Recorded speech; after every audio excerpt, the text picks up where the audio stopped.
Buenas noches, bienvenidos una noche más a la sala de encuentros virtuales de la Asociación Cultural Héroes de Cavite. Hoy tenemos una mesa redonda con dos ponentes de excepción, como son Tomás Mazón y Elisa Gómez Pedraja.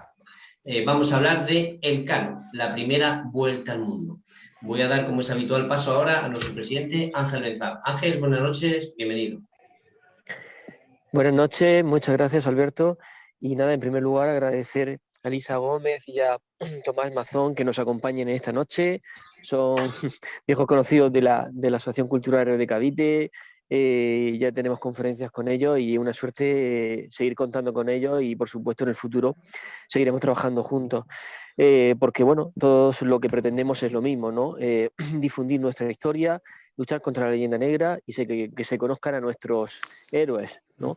Porque a veces ciertas series de televisión te dejan poco margen de maniobra, nada más que esta lucha de guerrillas para que se conozca, para que el público en general conozca nuestra historia. Sobre la Asociación Cultural de Cavite, decir que somos una asociación de divulgación histórica, hispanista, que estamos organizando eventos como Hispanidad Cartagena, como el Día del Español en el Mundo, como la jornada del idioma español en Santo Domingo de Silos, estas conferencias. Ahora estamos con giras de autores de Estados Unidos, como Jorge García, que ha venido de San Antonio y está haciendo una gira por diversas ciudades de España. Y bueno, muchas más cosas que podrán seguir a través de nuestras redes sociales. Muchísimas gracias a todos por acompañarnos y te vuelvo a ceder la palabra, Alberto. Muchas gracias, Ángel. Y ahora, para leer los currículum de Elisa Gómez Pedraja y de Tomás Mazón, pues tenemos a dos colaboradores, a dos directivos de la Asociación Cultural Héroes de Cavite. Lola Gutiérrez, que es la vicepresidente, va a leer el currículum de Elisa. Pues adelante, Lola, cuando quieras, presenta a Elisa. Pues encantada de presentar a nuestra amiga Elisa Gómez Pedraja, fiel seguidora del grupo. Y bueno, textualmente voy a decir sus propias palabras. Elisa se considera una mujer curiosa, preguntona, rebuscadora de archivos, escribidora, divulgadora y charlista, y doy fe de ello, y buena persona. Es miembro del Centro de Estudio Montañés, Asociación Cántabra de Genealogía, Asociación Mil Velas, Fundación Bruno Alonso, Tertulias Magallanoelcánicas, y bueno, tiene publicaciones como Pedro Robledo, médico cirujano y homeópata en Filipinas, Los Culi, Tráfico y explotación de seres humanos, Lorenzo de Rugama, Palacios y el Galeón de Manila, Pedro Gutiérrez de la Puente, un campurriano en el Cantón, del cual tengo yo el honor de tener el libro de ella. Y bueno, y Juan de Santander, marino natural de Cueto. Y bueno, en proceso de edición tiene Tras la huella de un marino, Juan de Santander de Cueto. Ha publicado infinidad de artículos en revistas de Altamira, revistas Canje, Regalada, Curiosón y Hacienda Riquelme de nuestro amigo Paco Moreno. Muchas gracias, Elisa, y buenas noches. Gracias. Gracias a vosotros. Pues gracias, Lola, y gracias, Elisa, por participar esta noche en esta mesa redonda. Y ahora Jesús Longueira, Longui para los amigos, también de la Junta Directiva de Héroes de Cavite, va a presentar a nuestro otro invitado, a Tomás Mazón. Adelante, Longui, cuando quieras. Bueno, pues encantado de presentar a Tomás Mazón Serrano, que es un ingeniero técnico de obras públicas que lleva dedicando años y años a la investigación y divulgación de la historia de la expedición de la primera vuelta al mundo. Su web, rutaelcano.com, se ha convertido en la principal referencia en Internet sobre este tema, y el mapa que elaboró con el recorrido diario del viaje sobrepasa el 1.000.000 de visitas. Ha sido conferenciante en foros nacionales e internacionales, ha publicado artículos en revistas especializadas y además interviene en prensa escrita y radio. Se ha convertido también en una reconocida autoridad en esta materia, lo que le ha llevado a ser galardonado por Casa Asia con su premio Cultura y Sociedad de 2022 y también por el Círculo de Artesanos de Sanlúcar de Barrameda en el 2020. Es además autor del libro El Cano, Viaje a la Historia, muy recomendable, y de un nuevo libro que verá la luz en septiembre, titulado Espinosa, el último capitán de la Vuelta al Mundo. Tomás, encantado de presentarte. Un placer, muchísimas gracias. Y un saludo para todos, encantado de estar aquí con todos vosotros de nuevo y con Elisa compartiendo tertulia, que es gran y querida amiga. Bueno, Tomás, Elisa, pues como esto va a ser una charla distendida y los que vais a hablar, los protagonistas sois vosotros, vamos a haceros la primera pregunta y empezáis a hablar y luego pues ya os podéis interrumpir o hablar o dar apuntes, lo que queráis. Voy a empezar con Elisa y luego la misma pregunta para Tomás o puedes añadir en cualquier momento. Elisa, la historia de Juan Sebastián Elcano más o menos la conocemos todos, la de la Vuelta al Mundo, y si no, pues invitamos a todos los asistentes a que compren vuestros libros para que se enteren de quién fue Juan Sebastián Elcano. Pero vamos a ir un poco más allá, porque lo que hizo Juan Sebastián Elcano trasciende todo lo que conseguía o iba a conseguir el Imperio Español, la monarquía hispánica, llámese como quiera. Es decir, la pregunta es, ¿qué significó que por fin se diera la primera vuelta al mundo? Porque se conocía la redondez de la Tierra, pero fue un español, mejor dicho, 18 españoles, entre ellos uno de Santander, del cual tú has escrito el libro, Juan de Santander, que dieron la vuelta al mundo y completaron la redondez de la Tierra. ¿Qué significó eso para la monarquía hispánica y para el mundo entero? Pues mira, significó, yo creo, en mi opinión, el demostrar lo que ya sabían desde hacía mucho, que la Tierra era redonda, eso principalmente, eso es lo primero, se demostró que la Tierra era redonda. Hemos recorrido toda la redondeza del mundo, o toda la redondez del mundo. Eso fue una. Y otra muy importante, que como sabemos ahora, no vinieron por las rutas convencionales que usaban los portugueses desde hacía 30 años, sino muy al sur y muy de otra manera, de muy mala manera, pero se puede venir. Demostraron que se podía ir y venir por más sitios que por la ruta portuguesa, yo creo. Y eso quizás lo que abrió la vía a futuras expediciones.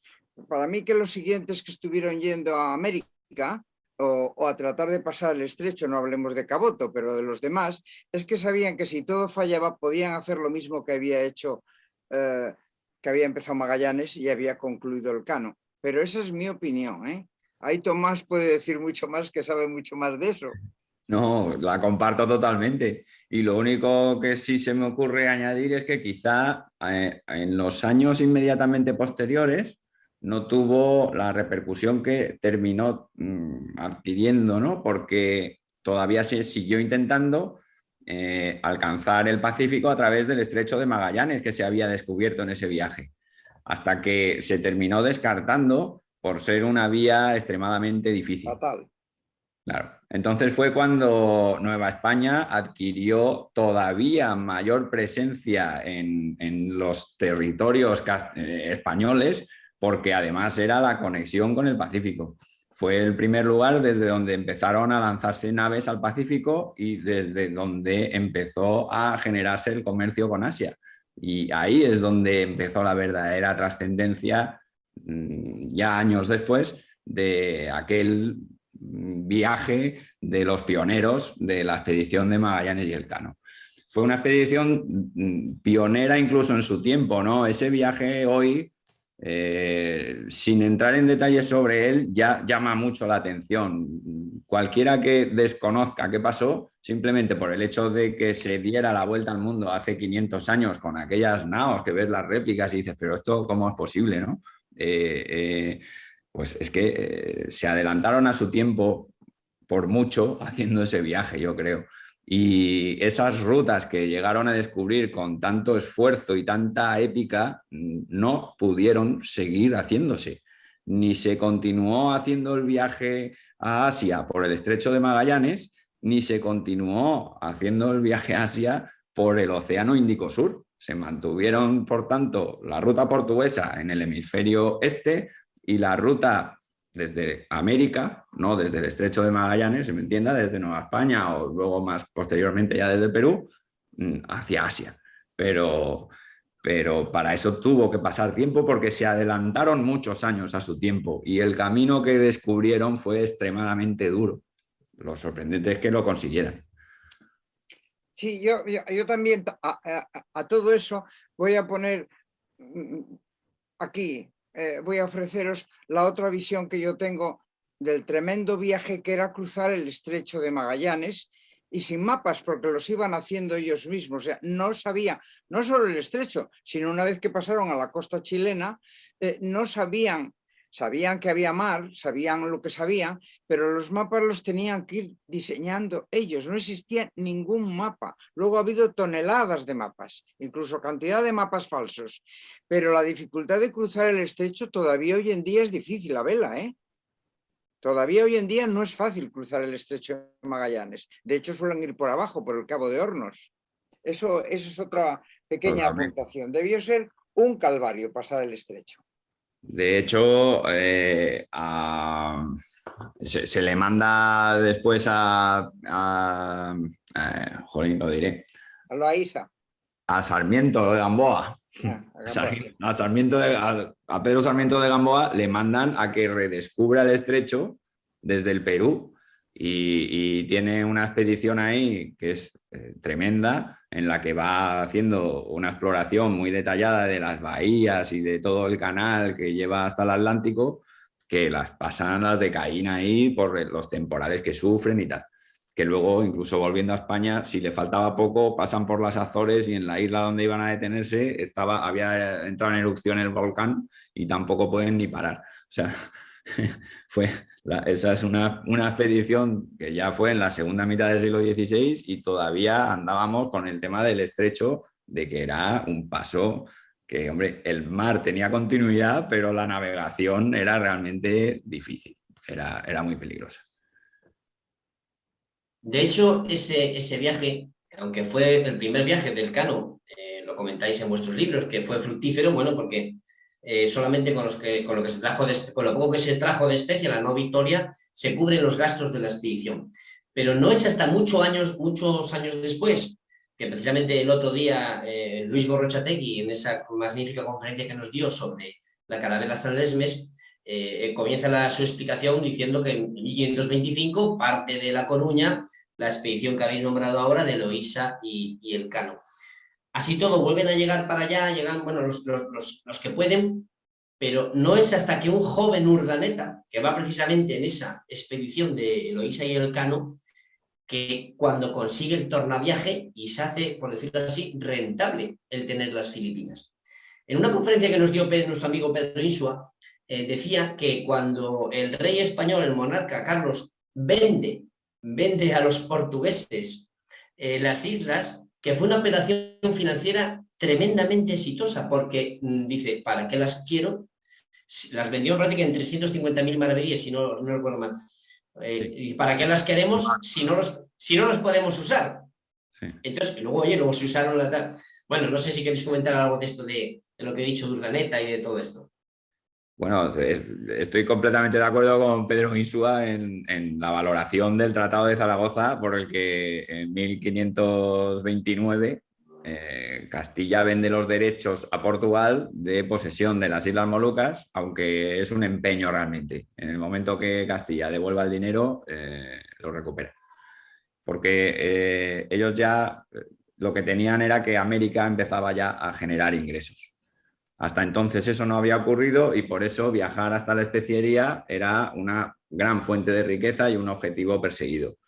Mientras lo estás haciendo, llega un momento en el que, quiero recordar, el otro día recapitulaba, en 1527 se habían mandado ya alrededor de 22 navíos a la especiería y solo había vuelto la nao Victoria. ¿Vale? O sea, el esfuerzo era grande, pero la rentabilidad era, por lo menos, estaba muy en duda y muy en riesgo, ¿no? Así que luego hay otro tema.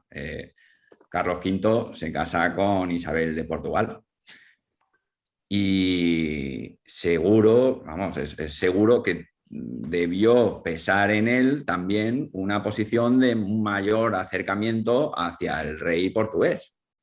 Con lo cual, el hecho de que hubiera unas Islas Molucas que fuera un casus belli para ellos era una molestia. Ellos preferían llevarse bien a mal y buscaron una negociación por la que el tema de las Molucas fuera resuelto, sin entrar en liza allí.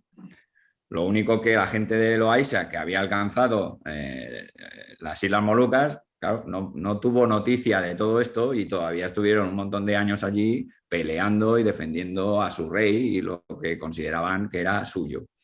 Pero como negocio sí fue así. Que por cierto, fue Isabel de Portugal también la que se empeñó en que era una crueldad dejar allí a los de Loaysa y que había que mandar a quien fuera a avisarlos. E incluso habló con su hermano para que le dejaran mandar unos embajadores hasta allí para que se los trajeran. Y al final no hubo embajadores que viajaran, pero sí una carta que llegó al Maluco, a la gente de Loaysa, a través de los portugueses, que fue cuando entonces el capitán castellano la leyó y dijo, pues ahora me lo creo. Es un poco como la historia que nos cuenta Jesús Balbuena muchas veces, ¿no? Son los últimos irreductibles que quedan allí defendiendo lo suyo férreamente, y por mucho que los portugueses les dijeran, oye, que en Castilla y Portugal esto ya se ha acordado, se ha vendido, ellos no, piensan que los están engañando, y hasta que no les llegan noticias ciertas no dan su brazo a torcer.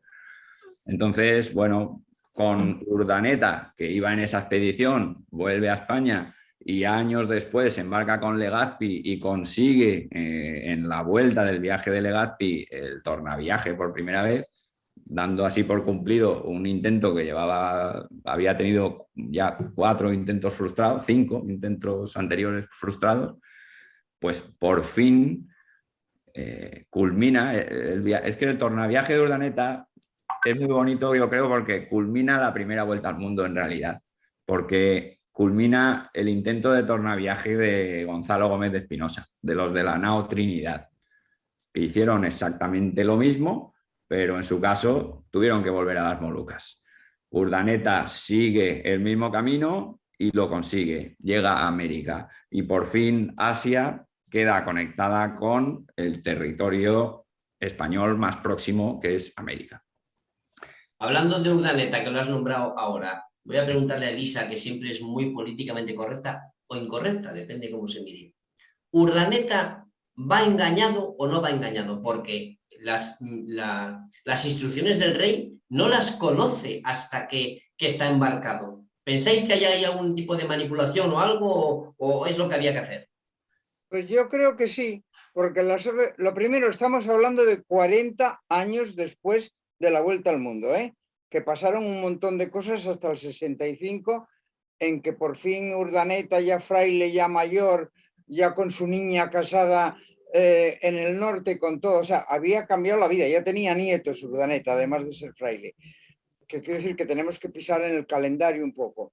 El rey Felipe, a través del virrey, le convenció, y la carta, las órdenes, no se abrieron hasta ya a X millas de la costa, con lo cual ahí se enteró que volvían al mismo sitio que él no quería. Pero yo, además de todo eso, tengo otra duda que igual Tomás nos lo puede aclarar. Yo creo que cuando Magallanes llegó a Filipinas ya sabía, ya entonces se centró en que el Maluco no era español sino portugués, ¿no crees tú? Que ya al llegar Magallanes a Filipinas dijo, esto no es lo que pensábamos. Esto ya no... Sí, que se dio cuenta de que el Pacífico había sido más largo de lo debido, ¿no? Dices, pues miran, como no dijo nada y no lo sabemos, y lo único en lo que puedo establecer mi opinión es en lo que dijeron los que sí llegaron, pues ¿qué es lo que hay sobre eso? Todos, tanto los de la Victoria como los de la Trinidad, dijeron que consideraron que pertenecían las Molucas a la corona castellana, que quedaba dentro de sus límites y demarcaciones. Lo decía Gonzalo Gómez de Espinosa. Se reunieron todos los oficiales y pilotos y gente de mar, y todos, hasta los portugueses, dijeron que pertenecían a la corona de Castilla. Eso en Tidore. Entonces yo creo que no mentían, ¿vale? O sea, no hay nada que me haga sospechar que esto lo decían sabiendo que mentían. En realidad era una información incorrecta, pero ¿la decían convencidos o mintiendo? Yo creo que la decían convencidos. Y si todos ellos estaban convencidos de ello, a lo mejor Magallanes también habría dicho lo mismo. Y volviendo a Urdaneta, no nos olvidemos que Urdaneta estuvo viviendo 9 años allí y navegando. Entonces, claro que tenía grandísimos conocimientos. Es más, por algunas referencias que yo he pillado en el País Vasco, Aguinalde, Borja Aguinalde me ha orientado un poco. Parece que Urdaneta casi llegó a Japón navegando desde cuando era joven, antes de volver a España, porque claro, se tiró 9 años y navegó por allí, conoció todas las costumbres, aprendió varios dialectos, era la persona más indicada. Efectivamente, el rey Felipe lo sabía muy bien o se lo contaron para tratar de encontrar el camino de regreso, porque ya conocía las corrientes. La de Kuroshige igual no la conocía, pero había oído hablar de ella, seguro, porque fue buscándola. Tiró más arriba de Japón a buscar la corriente, luego lo iba buscando. No era a ver lo que me encuentro, sino iban a cañón. Japón arriba a buscar la corriente de Kuroshige. Y volvió como volvió, porque también se le murieron bastantes, pero volvió. A mí Urdaneta ahora en este momento le tengo un poco olvidado, le he dejado muy atrás, pero en su momento fue un personaje que me apasionó, ¿eh? Le trabajé muy duro. Le encuentro interesantísimo. Ahora estás metida, Elisa, en otros temas, como la famosa campana, que ahí vamos descubriendo cosas. La campana también me ha quemado ya me ha quemado la campana. Lola Gutiérrez. Sí, quería preguntaros a los dos, o sea, os voy a hacer la misma pregunta a los dos. ¿Qué mérito le corresponde a Magallanes y le puede corresponder a Elcano? ¿Cómo lo valoráis vosotros? Ojo, los dos hicieron, cada uno hizo lo suyo, pero ¿qué mérito personal le encontréis vosotros a cada uno? Elisa. Bueno, pues yo voy a hablar de Magallanes porque del Elcano va a hablar Tomás fenomenalmente. A mí Magallanes es un personaje que no me ha caído simpático nunca, pero por el carácter que nos han contado que tenía, no por otra razón. Yo creo que Magallanes, su tozudez, su empeño en hacerlo, conociendo como ya conocía el Índico, porque también había estado 7 años por el Índico, o sea, no era un novato, con los correos, pocos o muchos o los que fuera, que le enviaba a su amigo, con todo el empeño que puso, sin Magallanes no se hubiera empezado la expedición, así de sencillo. O sea, el inicio de la expedición se la debemos a Magallanes. Murió, vale, pero el inicio fue de él y el llegar hasta Asia fue suyo. En realidad fue suyo. Los demás fueron con él, pero él quitó de medio a Cartagena y quitó de medio a todo el que le estorbaba. Y llegó. No sé, a mí me parece que Magallanes es importantísimo. Otra cosa es que la vuelta la diera Elcano, ¿eh? No vamos a quitarle mérito al Elcano, que por esto Tomás. Pero a mí que no me cae bien Magallanes, no me cae bien como ser humano, vaya, como ser humano, no como descubridor ni como esto. Me cae un poco antipático. Pero yo creo que el mérito de la expedición es suya. Él fue el que con Cristóbal de Haro convenció a Fonseca, convenció a todo el mundo. Y oye, que llegó a España en el 17 y en el 18 firmaban las capitulaciones, que las cosas de Palacio suelen ir muy despacio, ¿eh?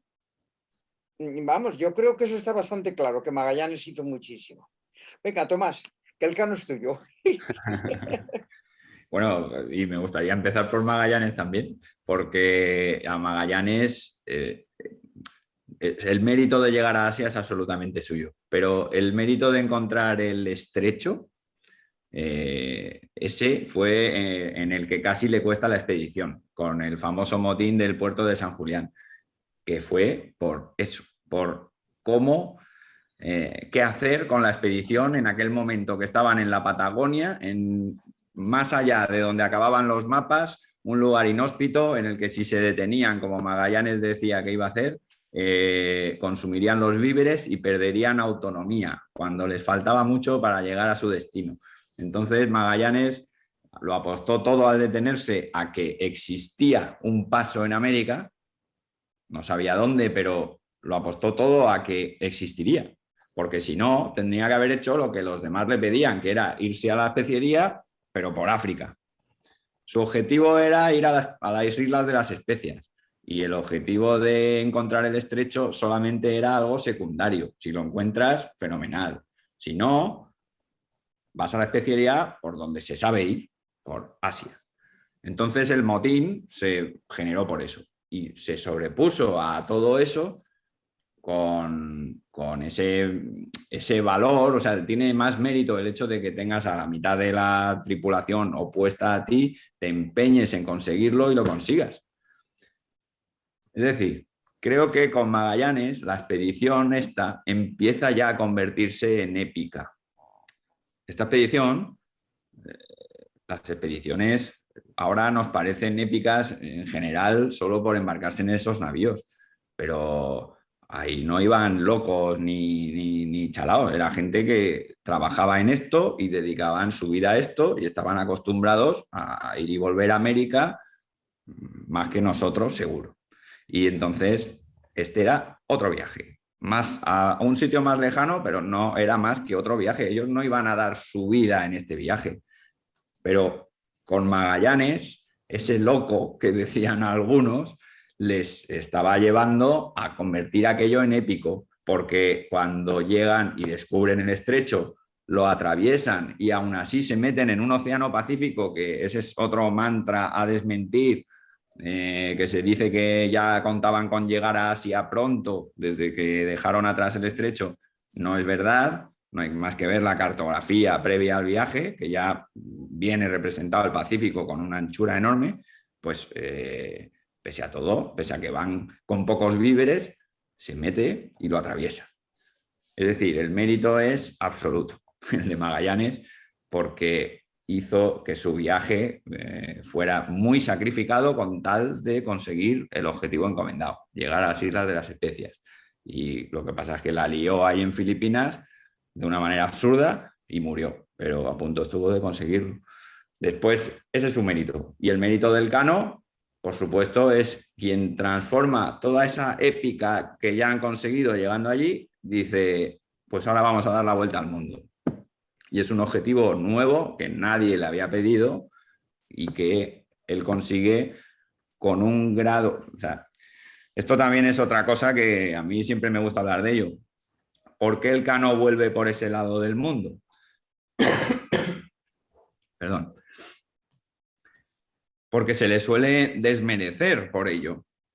No se le suele dar el mérito que creo que tiene el Cano por el hecho de venir por ahí, en el sentido de que no había nada que convirtiera el viaje por donde vino en más ventajoso que haberse vuelto hacia América.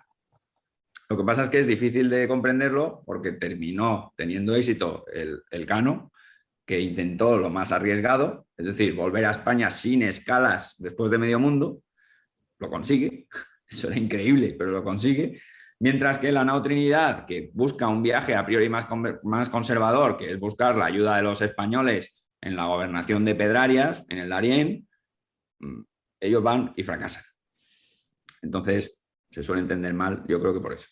Pero, ¿Tú crees que de vivir en Magallanes el Cano hubiera tomado esa misma ruta o hubiera habido discusión o hubiera, no sé, pregunto porque a lo mejor hay algo escrito o habéis encontrado algo donde... No hay nada, a ver, no hay nada escrito en ningún sentido. Lo de la vuelta al mundo es algo que parece devenido. Es decir, tú te lees las fuentes sobre el viaje y no hay ninguna en la que alguien diga, y en este momento decidimos dar la vuelta al mundo y nos fuimos. Venga, ya decididos a hacerlo. Eso no existe. Simplemente tenemos la carta que escribió el Cano cuando llega a Sanlúcar de Barrameda, en la que le dice al rey, hemos llegado solo 18 en una nao de los que salimos con Magallanes, y hemos descubierto el estrecho, hemos descubierto la especiería ha quedado bajo tu posesión, pero eso no es lo más importante de este viaje, sino que hemos dado la vuelta al mundo. Es decir, el Cano ahí es... Se siente el mismo orgulloso de la hazaña, de lo que ha hecho. España, claro, pero y aunque nos enteramos por algo que en la cronología del viaje sucede su último día, pero qué duda cabe de que esa motivación él la tuvo clara en el momento de adoptar el camino que adoptó. Sí. Sobre todo cuando le llevaba a no tomar escalas en ningún punto hasta volver. Que es que, ¿por qué si no lo hizo? Magnífico. Muchas gracias, Tomás. Gracias. Lo que sí está claro es que a lo mejor la primera vuelta al mundo la dimos, vamos a decir, por casualidad. Bueno, podría ser, porque hay que tomar una decisión y hay que volver a España. Pero inmediatamente después de dar la primera vuelta al mundo, se quiere dar otra vez y se quiere volver a hacer. O sea que ya había una intención de reafirmar esa ruta. Elisa dice que no. No, yo no lo sé, pero yo he pensado muchas veces que de haber vivido Magallanes, militar de profesión, hubiera acatado órdenes y hubiera vuelto por el mismo camino, yo creo. Y por otro lado, Elcano, que era marino, yo vivo en una familia de marinos y sé cuál es la mentalidad, mucho mejor que la de los militares. Un marino siempre trata de salvar la carga, el barco y su gente, por ese orden o por el inverso, por el que sea. Pero son las tres prioridades de un capitán: es salvar su barco, su gente y la carga. Por donde sea y por donde pueda. No suele tomar decisiones propias. Y yo sigo pensando que de haber vivido Magallanes hubiera intentado el retorno por el mismo sitio, por el Pacífico. Por el Pacífico América, quiero decir, ¿eh? Creo. No sé si hubiera ido a Panamá o hubiera vuelto a pasar el estrecho, eso ya no lo sé. Pero creo que hubiera retornado, que eran las órdenes que tenía, por el mismo camino. A él no le había mandado nadie a dar la vuelta al mundo, ni pisar, ni navegar por mares, entre comillas, portugueses, que portugués todo el mar no iba a ser, pero en fin. Eso es mi idea, ¿eh? Eso es lo que yo creo. Y si hubiera vuelto por donde Elcano, habría hecho algo muy parecido a lo del Elcano, porque tampoco podría haberse detenido en tierra. Así que al tener esa limitación por el Tratado de Tordesillas, estabas vendido. O sea, no podías ya detenerte, ¿no? No, pero que además de la limitación del tratado, como yo entiendo, pero claro, no sé cómo era la cosa en el siglo XVI, como yo entiendo ahora, un militar cumple órdenes casi siempre por encima de todo. Y un capitán, un marino, se dedica a su barco, a su gente y a su carga. Y busca la salida por donde puede. Quiero decir que la meta final no es la misma. Creo yo, por lo menos en este momento no es así. Lo que pasa es que, bueno, Magallanes, el cumplimiento de las instrucciones reales se lo va saltando conforme... Se lo ventiló un poco, sí. Claro, claro. O sea, tampoco... O sea, él fue fiel, ¿no? Pero también actuaba de una manera muy a su aire y por ejemplo, cuando murió en Mactan, estaba incumpliendo una instrucción directa del rey. Una orden, claro. Sí. Sí. Es decir, ¿queréis decir que en las órdenes que le dan a Magallanes o en lo que se habla con el rey, o sea, su objetivo era: hay que ir a las Molucas, hay que ir a la especiaría, pero no hay nada, no hay ninguna orden de por dónde se vuelve? O sea, luego, ¿vuelve por donde puedas o cómo es eso? Sí, eso es. No, porque era español. Sí, te diría más, no solo no pone nada de por dónde se vuelve, no pone nada de por dónde se va tampoco. O sea, él lo único que tenía que hacer era, vamos a ver, Magallanes llega a Castilla diciendo: sé dónde están las Molucas, sé dónde está la isla de las Islas de las Especias. Y él no está, como en la serie Sin Límites, ¿no? Que en el tráiler lo primero que dice es: le ofrezco, majestad, un camino más corto para ir a la especiería. Pues no, más corto no, ni más corto ni más largo. O sea, él sabía dónde estaban. Esa era la información privilegiadísima de Magallanes en aquel momento, que conocía por cartas de un amigo suyo, que había estado él en Asia ya antes con él, y él estaba allí, aquel amigo, y esa información la tenía. Y entonces llega a Castilla y dice: sé dónde están y quiero llevar yo una armada. Y para eso me vengo con un tal Ruiz Faleiro, portugués, y un burgalés llamado Cristóbal de Haro, que es el que pone el dinero, y pido licencia para ir. Y el rey dice: ostras, que si sabe dónde están, esto me interesa. Hago mío el proyecto, lo asumo como de la corona y te nombro a ti capitán. Eso fue lo que pasó. Ahora bien, después sí que le dice: oye, pues si te vas por América y descubres el estrecho, mejor todavía. Y Magallanes, recordemos que, aunque era de origen portugués, ¿no? vamos, nacido allí, pero estaba, lo que se decía antiguamente, naturalizado español. Es decir, estaba ya bajo las órdenes de la monarquía hispánica, por lo tanto era tan español como Juan Sebastián Cano, ya estaba a las órdenes de Carlos. Absolutamente. Y caballero Digo de esto para enlazar un poco, como en el título de la conferencia poníamos algo de politización. No nos gusta meternos en política en esta asociación, no queremos ser incorrectos, pero bueno, al hecho de, o sea, con estos hechos que ha habido últimamente de los portugueses celebrando este quinto centenario y tal, pues igual queréis comentar algo de si, bueno, pues cómo lo están dando la vuelta a la tortilla, porque realmente los portugueses, lo voy a decir yo para que no lo digáis vosotros, los portugueses, o el rey, mejor dicho, el rey portugués, no los portugueses, el rey portugués, durante toda la travesía de Magallanes Elcano, lo que intenta es que no triunfe esa travesía.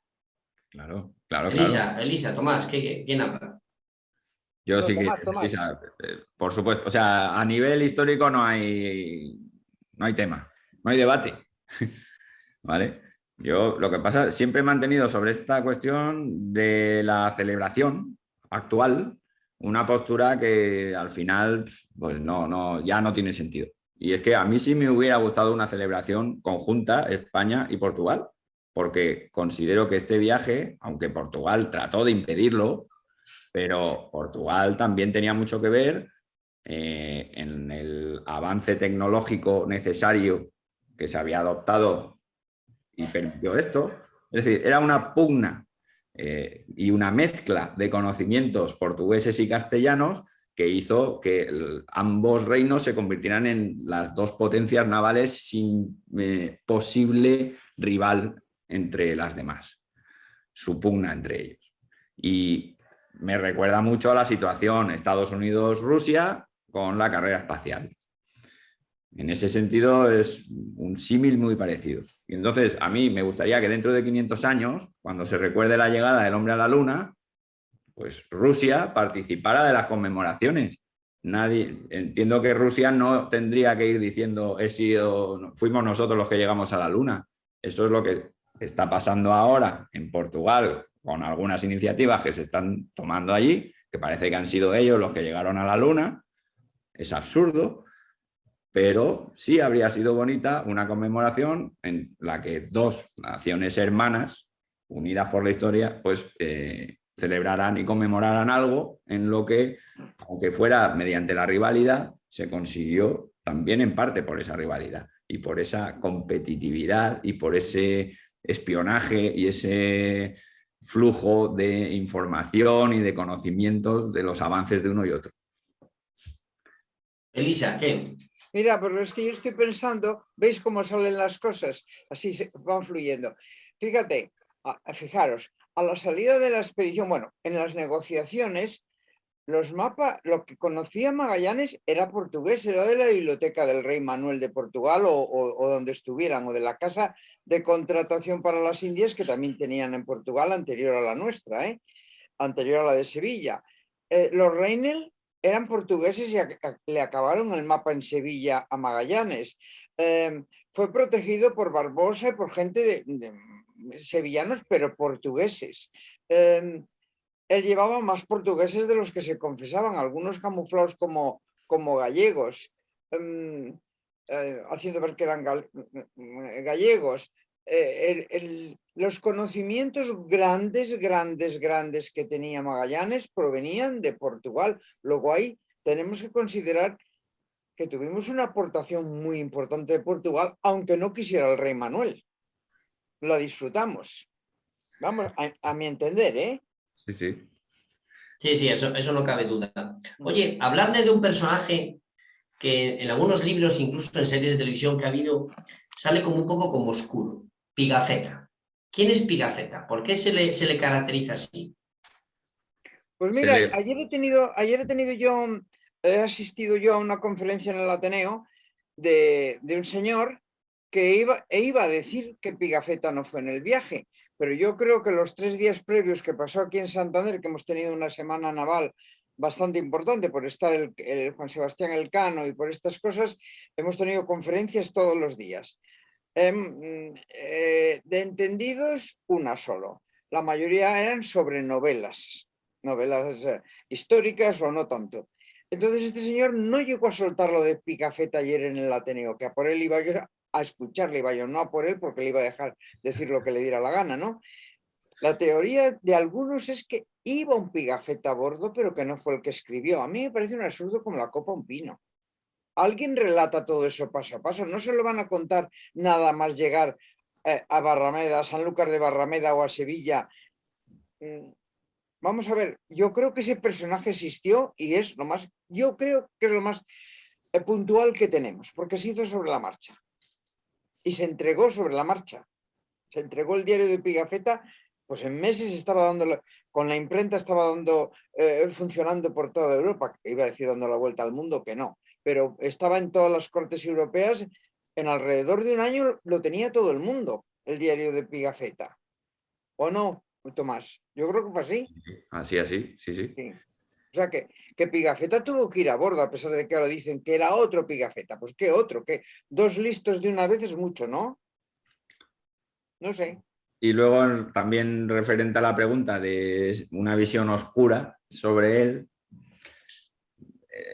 se presta a Pigafetta a hablar mucho de él, ¿no? Porque como con eso de que no menciona a Elcano, y luego Elcano, cuando llega el rey, le pide que acuda con los 2 más cuerdos y de mejor razón a donde yo estuviere. O sea, Elcano elige a 2 para ir a la corte a ver al rey y no elige a Pigafetta. Bueno, pues ya está. Es inmediato ya decir que se llevaban mal Elcano y Pigafetta, ¿vale? Yo creo que hay más posibilidades. Sobre todo si nos damos cuenta de que Pigafetta no nombra a nadie. A nadie. Solo nombra a Magallanes, a Andrés de San Martín y no sé si alguno más, pero a todos los que Pigafetta nombra son personas que han muerto durante el viaje. Mira, precisamente nuestro compañero de Madrid, Alberto Ruiz de Oña, hace un comentario en el chat que os lo voy a leer y dice: me gustaría conocer la opinión de los ponentes sobre las crónicas de ese viaje. Por una parte, sobre Pigafetta, que no era cronista oficial, cometió muchos errores y decía muchas fantasías, pero publicó su libro sin mencionar al Elcano y luego fue un traidor, porque difundió los conocimientos náuticos españoles a potencias extranjeras. Luego está Ramusio, que también escribió, pero de unas fuentes que venían de terceras personas. Para que ampliéis un poco esta información, si queréis. Elisa, o más, el que quiera. Mira, yo... Traidor no fue, ¿eh? Él era alguien que se había enrolado para, lo decía al principio de su relación, para ganar fama. Bueno, no, me imagino que Alberto se diga traidor porque luego se supone que vendió esa información. ¿no? Pero que no, o sea, él no vende información relevante que pueda preocupar a nadie. Él escribe su relación porque él había embarcado para ganar fama y para ganar fama escribe un texto para que se conozca y se le conozca a él. Y por eso es por lo que yo creo que no nombra a Elcano, ni a Spinoza, ni a ninguno de los que le acompañan, porque quiere para sí el honor y la gloria. fama. Claro. Y además... Y ese es el Pigafetta oscuro que yo veo. No veo otro Pigafetta más oscuro que eso. Es esa arrogancia o esa cosa de querer atribuirse el mérito para sí. Yo tampoco. Lo único que es curioso, tan no nombra a nadie y es servidor de su señor Magallanes, que cómo entra a la Victoria en Barrameda. Parece que entra con piloto automático. Se retornó la nave de mi señor, no sé cómo lo dice. Como si entrara, no dice ni quién trae la Victoria. Ya te digo, como si entrara la Victoria con piloto automático en Sanlúcar de Barrameda, ¿eh? Dice, sí, y no por cuenta fin, flacos como jamás hombres estuvimos o no sé qué, llegó la nao de mi señor, una cosa así, no sé cómo. O sea, es que Pigafetta era Pigafetta, debía ser un tipo un poco raro, pero iba a lo suyo. Lo que sí está claro es que era un tipo peculiar, eso seguro. Bueno, les recuerdo a los asistentes que si quieren hacer preguntas a nuestros ponentes, pueden ir levantando la mano y les iré dando turno de palabra. Y ya tenemos el primero, ya me lo había dicho por privado nuestro amigo Paco Moreno, también miembro de la Junta Directiva. Pues nada, don Francisco, coja usted, abra su micrófono y pregunte a Tomás o a Elisa o a ambos. Abre el micrófono. Ahora sí. Hola, buenas noches a todos. Yo tenía dos preguntas, una para Elisa y otra para Tomás. Para Elisa, quería preguntarla cuántas expediciones previas a la de Magallanes buscaron un paso por el sur de América hacia el Pacífico, porque tengo entendido que Magallanes en ese sentido no fue absolutamente innovador. Pues fíjate que no lo sé, porque Solís, por ejemplo, ¿no? Día de Solís. Sí, por ejemplo. Pero no me lo sé, es una pregunta que no me la sé.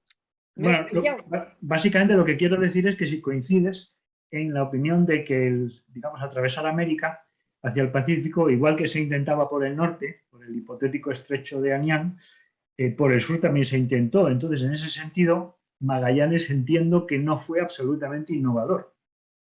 Bueno, ten en cuenta una cosa, ya Américo Vespucci había escrito a Italia que aquella no eran las Indias, que había más mar para allá. O sea, ya en 1504, 1506 ya sabían que había mar al otro lado, que había mar, que eso no eran las Indias. Luego, no me sorprende nada, pero yo no me acuerdo nada más que los caníbales de Solís y poco más por la costa de Brasil bajando, eso sí, buscando un paso. No, Vicente Yáñez Pinzón también estuvo, Vicente Yáñez Pinzón y luego Vicente Yáñez, eso es. Vicente Yáñez Pinzón me parece que fue el que bajó con Vespucio, ¿no? Eso es. Eso es, por el Cabo Santa María, hasta el Cabo Santa María, porque luego dicen, este cabo, ponen un mapa, este cabo ya estuvo Vicente Yáñez Pinzón, ya lo pone en el mapa así chiquitín, que tirando de lupa lo veis. O sea, que ya habían hecho intentos, pero a partir de los viajes de Colón, no tan cerca como Magallanes, 20 años antes o 16 años antes, sí se habían hecho, pero que no sé cuántas, me habéis pillado, ¿eh? Ahora que sale, me voy acordando. Paco, amigo Paco, eso no se le hace a una dama, hombre, esas cosas. No, no hombre, Eso es poner una zancadilla, Paco. No, bueno, pregunta a Tomás, anda, pregunta a Tomás. A ver Cuando si a lo Tomás veas, le zurras. A ver si a Tomás no le pillamos. Pregunta a Tomás algo simplemente complicado lo que quería poner de manifiesto es eso, que de alguna forma no había habido tanta novedad en la búsqueda del famoso estrecho. Pero bueno, la segunda pregunta para Tomás es, y tampoco es una pregunta inocente, pero porque sé que sabes tú la respuesta, que es si Elcano violó el Tratado de Tordesillas o no. Tú sabes que hay muchos historiadores que se han tirado los tortos a la cabeza precisamente para responder a esa pregunta. Así que todo tuyo, me callo. Gracias. Pues, gracias por la pregunta, porque es un tema en el que incluso mi opinión ha ido evolucionando sobre el tiempo, ¿eh? Yo me leo, a mí me ha pasado una cosa, yo me leo el Tratado de Tordesillas y me lo puedo leer 27 veces que interpreto que no. O mejor dicho, que sí se dividen los mares, ¿vale? Sin embargo, admito que es una interpretación delicada, dudosa. El tratado está escrito de una manera muy farragosa y puede entenderse al revés, ¿vale? Y ahora, para tratar de despejar esta duda, que es importante, ¿qué hice? Pues tratar de acumular información sobre qué opinaron en aquella época sobre esta misma cuestión, ¿vale? Y al final te das cuenta de que cuando vuelve Elcano, por ejemplo, el rey de Portugal pide grandes castigos a los marineros de la nao Victoria, que se le devuelva el clavo, pero el rey de Portugal lo que argumenta es que aquellas islas son suyas. Pero y en un texto de 4 páginas en ningún momento dice que hay que castigarlos por haber venido por mares suyos, sino por haber estado en unas islas suyas. Eso es un indicio. Pero el definitivo para mí fue cuando, años después de que ya se hubiera vendido la especiería por parte de Carlos V a Juan III de Portugal, hay un pleito muy importante de Cristóbal de Haro, que era este personaje que había acompañado a Magallanes para presentar su proyecto al rey, el burgalés, el factor burgalés de la especiería. Había sido armador, inversor en todas las expediciones a la especiería que se habían producido hasta el Tratado de Zaragoza. Y plantea un pleito para recuperar la inversión que había perdido y ahí toma testigos porque él pide el lucro cesante. Dice, oye, no quiero recuperar no solo quiero recuperar la inversión, quiero intereses y lucro cesante, que yo esperaba haber tenido un beneficio, me parece que decía del 12 o del 15%. Pues eso también lo reclamo. Y entonces, para esto del lucro cesante, recogía un montón de testimonios y preguntaban, oye, ¿y por qué es que el lucro cesante no te podemos pagar? Porque es que era un viaje muy arriesgado. Y Cristóbal de Haro y los testigos decían, hombre, tan arriesgado no es cuando los portugueses lo hacen constantemente. Ya, pero es que ellos van por el lado de Asia. ¿Y por qué no vas tú por el lado de Asia? No hay ningún problema en que vayamos también nosotros por el camino portugués. ¿Vale? Es decir, ahí queda claro, y se estaban refiriendo a la época en la que el Tratado de Tordesillas estaba vigente en ese sentido, porque el Tratado de Zaragoza corrigió los términos del Tratado de Tordesillas porque hizo más claro este tema de la división de mares o no. En el Tratado de Zaragoza de 1529, por si esto era un tema controvertido, se aclara esta cuestión ya expresamente y se dice que los hemisferios, lo que no puede hacer un barco contrario en el hemisferio contrario es detenerse en tierra, comerciar, cargar. Es decir, puede navegar, lo que no puede detenerse en tierra. Eso se aclara en 1529 y es algo que corrige una posible malinterpretación del Tratado de Tordesillas. Luego sí se podía navegar por los mares. Pero esto, cuidado, os he dado una explicación larga que a mí me ha costado mucho a base de tratar de autoconvencerme y rebuscando. Esto que os digo está en un expediente de 800 páginas de un documento de 1530 y tantos años después de todo esto. Seguramente que Ángel Benzal quiere haceros alguna pregunta. ¿A Tomás, a Elisa o a ambos? Gracias. Bueno, a ambos. A ver, ya no es solamente por cómo se ha tratado, ¿no? Cómo no se ha defendido la vuelta al mundo, pero nos pasa constantemente, ¿no? El primero, bueno, la vuelta, los primeros en llegar en América fuimos los españoles, pero bueno, lo reclaman los italianos. La vuelta al mundo también, aparte de portugueses, lo reclaman también los ingleses. Antes de Cabral llegaron los españoles a Brasil. También llegamos antes a Nueva Zelanda, Australia, como estuvimos hablando la semana pasada con Luis Gorrochategui. La gripe era española cuando no lo era. Incluso con el coronavirus, pues los chinos, si buscáis por internet, intentaron colarnos el mochuelo, como decimos por aquí por Murcia, el mochuelo, de que era culpa nuestra, ¿no? Si buscáis por internet encontraréis alguna noticia referente a eso, aunque luego no funcionó.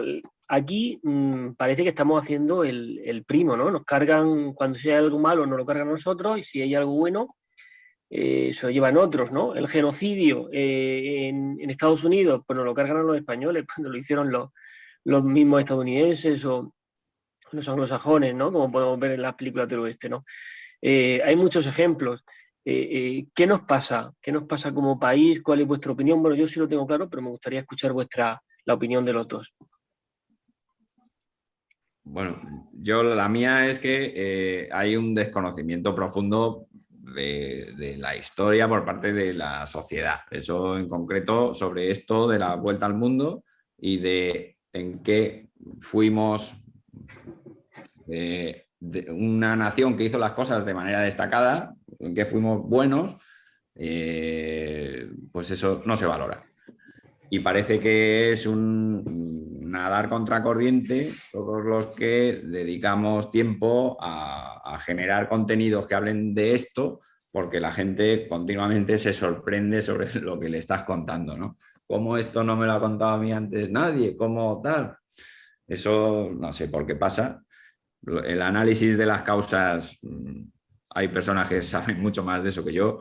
Yo lo que veo, soy alguien que, como sabéis, yo soy ingeniero, no me he dedicado a esto de la historia profesionalmente, pero sí he dedicado muchísimo tiempo a la investigación y he dedicado mucho tiempo a compartir lo que he ido descubriendo y aprendiendo. Y en ese camino me ha acompañado mucha gente y sí que siento un pulso de lo que la gente ve y lo que la gente opina, ¿no? Y en esto de la vuelta al mundo en concreto, que es el tema que yo más he desarrollado, pues desde luego el desconocimiento es muy grande. Y las causas no solo están en que otros nos quieran atribuir el mochuelo, es que tampoco hemos hecho nosotros nada por evitarlo. Eso desde luego. Buenos estudios sobre la primera vuelta al mundo. El primero lo hubo en el siglo XIX y hasta 100 años después no volvió a haber otro y se hizo en Chile, no fue en España. Y no hay a día de hoy un corpus documental sobre la información archivada que hay sobre este viaje. Si hay algo que se le parezca, he sido yo, un ingeniero, el que ha ido recopilándolo y lo tengo publicado en Ruta Elcano con unos 250 documentos que he ido viendo en los archivos, ¿no? Eso no puede ser. Que los particulares bien intencionados tengamos éxitos porque algo está fallando a otro nivel, que sería quien debería ocuparse de estas cosas. ¿Por qué no lo hay? No lo sé. Ahora yo, como mi persona que llego aquí todos los días de mi trabajo, cansado y no sé qué, encuentro en esto una bonita faceta en la que dedicar mi tiempo libre, desde luego lo mejor que he hecho, y es algo que creo que la gente valora, y cuando lo percibes como algo que hace una persona simplemente porque le gusta y porque ve en ello algo honesto, pues ya está, objetivo cumplido, no hay más. Si hubiera mucha gente, y aquí sois muchos los que lo hacéis, que en la medida de vuestras posibilidades compartís lo que investigáis, lo que alcanzáis a saber, os reunís, fomentáis actividades, difundís, pues todo esto poco a poco irá ampliándose, irá habiendo más gente que lo haga y pues habrá un cambio de esto, pero desde la base, no desde arriba. Lo normal sería que esto viniera dado y gestionado y organizado. Y al final ocurrirá que habrá una base que se irá haciendo cada vez más grande e irá subiendo para arriba. Creo que eso es lo que está pasando. Os voy a hacer una preguntita y ya os dejo que sigan los compañeros. Vosotros, no sé si tenéis familiares que hayan sido militares, porque, no sé, os veo muy puestos, pero porque os gusta el tema o porque de alguna manera os habéis dejado influenciar por las historias de los padres, de los abuelos, de los tíos, no sé, suponiendo que tengáis familia. Me parece que Lisa sí que me dijo que sí que tenía, ¿no? No, yo lo que vengo es de una familia, especialmente por parte de mi padre, por Gómez, que adoramos el mar, sencillamente. Nos faltan solo las escamas. Mi padre no pudo ser marino porque su madre no quería perderle de vista, pero acabó siendo un naviero y manejando barcos y manejando cosas. Mi hermano el mayor se acaba de jubilar de práctico del puerto de Puerto Rosario. Relaciona mucho con los barcos y entonces, con el mar. En casa, bueno, ¿puedo contar una anécdota así chiquitina? Mira, somos 6 hermanos. Yo la mayor y ahí la pequeña, que la llevo 15 años, era como la hija de todos nosotros. Y un día, no sé qué, en la mesa comiendo, dice la pequeña, que tendría 6 o 7 años, he ido con tío Jesús en el barco y he sido yo la que he llevado la estocha. Y mi padre deja los cubiertos y dice, que una hija mía diga estocha por estacha. Y fue como una blasfemia, porque se hablaba en términos náuticos en casa. Si entraba yo deprisa y corriendo, decía mi padre, ya está soplando el viento sur. Era así, era así, era así. Te preguntaban, ¿va a hacer bueno? Pues cabalga con boina, lluvia, no hay nada que hacer. Era así, pero así desde que éramos pequeños.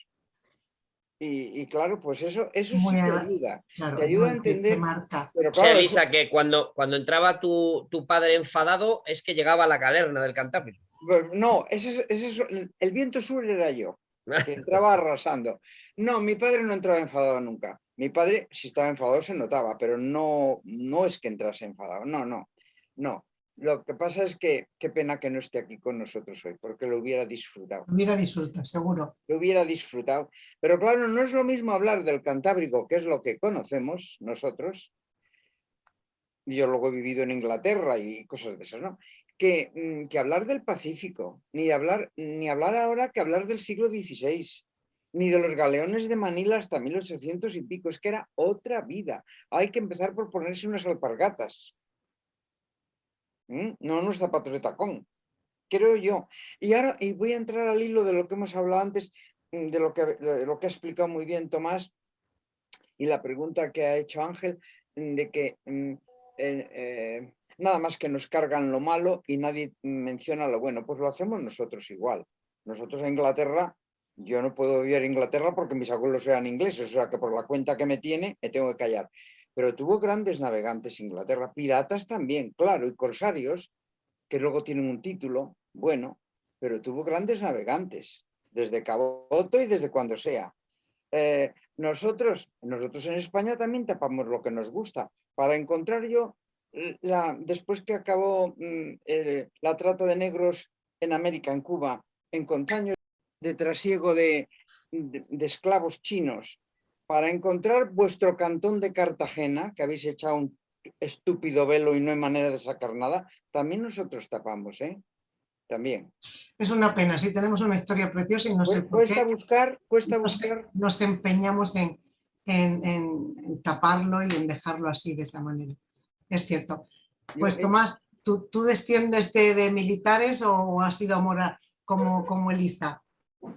No, yo no desciendo de militares ni de marinos, aunque mi padre hubo un tiempo en que lo fue, pero vamos, se alistó voluntario en la Armada en su día y estuvo 3 años ahí. Pasó por la Escuela de Suboficiales de San Fernando y era un petrolero de la Armada. Pero eso antes de que yo naciera. No me llega a venir de ahí. No sé, siempre me ha traído el mar y me ha traído la historia. Y no sé, ya ha llegado un momento en el que se han juntado más cosas. Es buen momento para recordar a todos los que escuchen este audio, podcast o vídeo en YouTube que el que les acaba de hablar antes es Tomás Mazón y tiene una página web impresionante, por rigurosa y por cantidad de datos. www.rutaelcano.com. ¿Lo he dicho bien, Tomás? Estupendamente, gracias. Pues invitamos a todos, por favor, visiten esa página. Sin desmerecer para nada los escritos y libros y los artículos publicados por nuestra otra ponente de esta noche, Elisa Gómez Pedraja, a la que le tenemos un cariño especial en esta casa. La página de Tomás, Elisa, estarás de acuerdo conmigo que es absolutamente impresionante. Un curso de universidad. Palabra de honor, Tomás, no es pelotear, leerse. Cópiala, Alberto, cópiala, por favor. Hacer el mejor curso. No cursillo, curso, de verdad. Vamos a dar paso ahora a otro miembro de la Junta Directiva, en este caso, Sergio Pavón, que ha levantado la mano. Gracias, Paco. Bueno. Francisco Moreno ha compartido precisamente ahora la pantalla para ver lo que comentábamos de la página de Tomás Mazón. La primera vuelta al mundo, expedición de Magallanes Elcano. De verdad que es absolutamente impresionante. Mientras la dejamos ahí en pantalla un poco para que la puedan ver los que vean este vídeo en YouTube, pues vamos a permitir que Sergio Pavón abra su micrófono y que haga su pregunta. Buenas noches, Sergio. ¿Desde dónde nos llamas hoy? Sí, gracias, Alberto. ¿Me oyes? Sí. Perfectamente, adelante. Sí, gracias, Alberto. Pues nada, sí, estoy en Bruselas. Y nada, darle las gracias, por supuesto, a los ponentes, a los organizadores, que como siempre hacéis unas conferencias magníficas. Bueno, voy a ser breve. Tengo 3 preguntas, así que como las normas son que hay que ir una por una, pues voy a cumplirlo.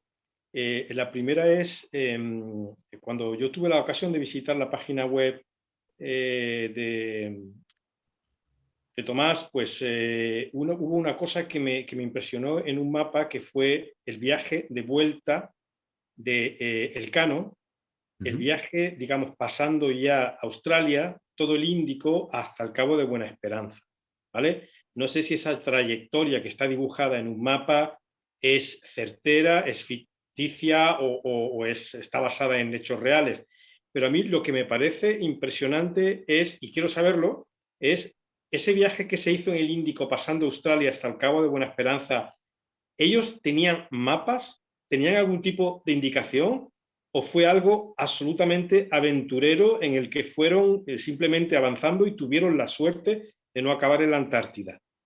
Primera pregunta, gracias. Pues gracias, muchas gracias. Y es una bonita pregunta, porque las dos cosas ocurrían. Ellos llevaban mapas portugueses, cartografía portuguesa de las costas, pero claro, en aquella época nos tenemos que poner en situación. Un hueco en un mapa no implicaba ser mar, ahí podía también haber tierra. O sea, los mapas de aquella época describían la costa africana, la costa de la India, la península de Malaca, y ya se empezaban a desdibujar hacia la zona del Japón. Pero desde luego ninguno contenía Australia y las islas de Indonesia estaban muy desdibujadas, ¿no? Entonces, Elcano tenía un mapa parecido a eso. Pero, por lo tanto, tenía información más o menos veraz de lo que existía, pero faltaban cosas por descubrir, como Australia, por ejemplo. Es decir, que tenía las dos cosas. Y sobre todo, él no sabía, nadie lo sabía, si encontraría en ese camino tierra o no. Pudo haber topado Australia, incluso Australia pudo haber sido de otra manera, evidentemente, y pudo haber tenido su camino impedido, cortado por alguna tierra. Luego, en cuanto a este mapa en concreto, con los puntitos diarios del camino seguido, sí es muy fidedigno, porque tenemos el derrotero de Francisco Albo, el derrotero que compiló el piloto que llegó a bordo de la nao Victoria, en el que vienen, sobre todo además en este tramo del Índico, muchas indicaciones diarias sobre lo que hacían. Te daban todos los días la latitud geográfica en la que medían estar, lo medían midiendo la altura del sol sobre el horizonte, entonces salvo que estuviera nublado, ellos eran capaces de medir qué latitud contaban. Y luego, aparte en este tramo del viaje, proporcionan el rumbo y muchas veces una estimación de las leguas que han recorrido al cabo del día. Con lo cual, no solo tienes la latitud, sino también el vector, por decirlo así, ¿no?, de lo que han avanzado en cada día. Y termina habiendo un pequeño error, es decir, cuando tú vas sumando todos los días, de repente tendrían que topar con una tierra y la tierra todavía te queda un tramo en la realidad para alcanzarla. Para corregir esos errores totales que termino teniendo en las diferentes travesías, lo que hago es que lo reparto. Reparto la traza que ya he tenido hallada siguiendo fielmente lo que ellos contaban, y si me faltan, ponte por ejemplo, 200 kilómetros, ya reparto ese pequeño error cada día, vuelvo a generar entera la travesía, corrigiendo a cada puntito esos pocos kilómetros de más que necesito para compensar y que cuando termine el viaje lleguen al punto de tierra que verdaderamente está ahí. Así es como lo hice. De manera que creo que es la manera, a mí por lo menos, la manera más fidedigna de poder hacerlo. Gracias. La segunda pregunta sería que, bueno, parece ser que cuando hubo problemas en Patagonia antes de cruzar el estrecho de Magallanes, allí se abandonaron o se dejaron a ciertas personas, ¿no?, si no me equivoco. Sí. Desde el punto de vista histórico, ¿se sabe qué pasó con ellas? Nunca se supo nada más, pasó un barco, los recogió. ¿Qué pasó con estas personas? Ya no hubo más noticias nunca de ellos. Hubo una intención, por lo menos el obispo Fonseca, Juan Rodríguez de Fonseca, dejó escrito cuando supo que habían quedado allí que habría que mandar una carabela en su búsqueda, pero en realidad no hubo nadie que fuera en su búsqueda. Y también es cierto que sabe que hubo una nao, la nao San Antonio, en la expedición de Magallanes, retornó a España desde el estrecho. Ellos cuando volvieron dijeron que habían pasado por Puerto de San Julián buscando a estas dos personas, a Juan de Cartagena y a Pedro Sánchez Reina, y que no los vieron y continuaron viaje. Muy bien, gracias. La tercera y última pregunta es que, bueno, a mí también me sorprendió muchísimo, porque claro, esto es un tema, es una expedición que se la disputan españoles con portugueses y tal, pero me quedé sorprendido al ver que existían por lo menos, no sé si 12 o 13 nacionalidades distintas Sí. de gente que componían la expedición. O sea, Sí. podemos decir que fue una auténtica Unión Europea de la época, esa expedición. Siempre uno tiende a pensar que sería algo muy español o muy portugués, pero curiosamente no es así. Entonces, mi pregunta es, primero, ¿qué movía a extranjeros como irlandeses, ingleses, alemanes, italianos? ¿Qué movía a meterse en un chiringuito que era, digamos, totalmente ibérico? ¿Es que iban de espías o qué había detrás?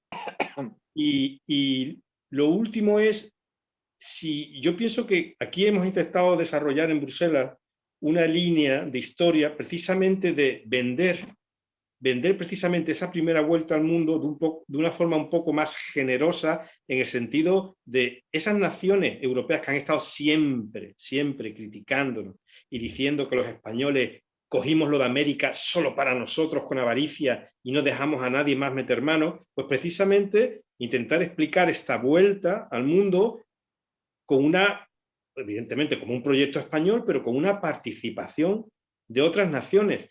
Y quería ver si esa forma quizás de presentarlo la ven ustedes con futuro o interesante. Gracias. Yo absolutamente sí. No es lo mismo contar la historia en un tercer país como un gran logro de otra nación. Esta expedición yo creo que se vende sola a poco que la cuentes, porque ya no es una cosa nuestra, es de toda la humanidad. Esto es un hito de la humanidad. Y cualquiera puede sentirse orgulloso de esto, igual que con el mismo ejemplo de antes me puedo sentir yo orgulloso de que los americanos llegaran a la Luna. No es tanto que fueran ellos, es la humanidad quien lo hace. Pues esto igual.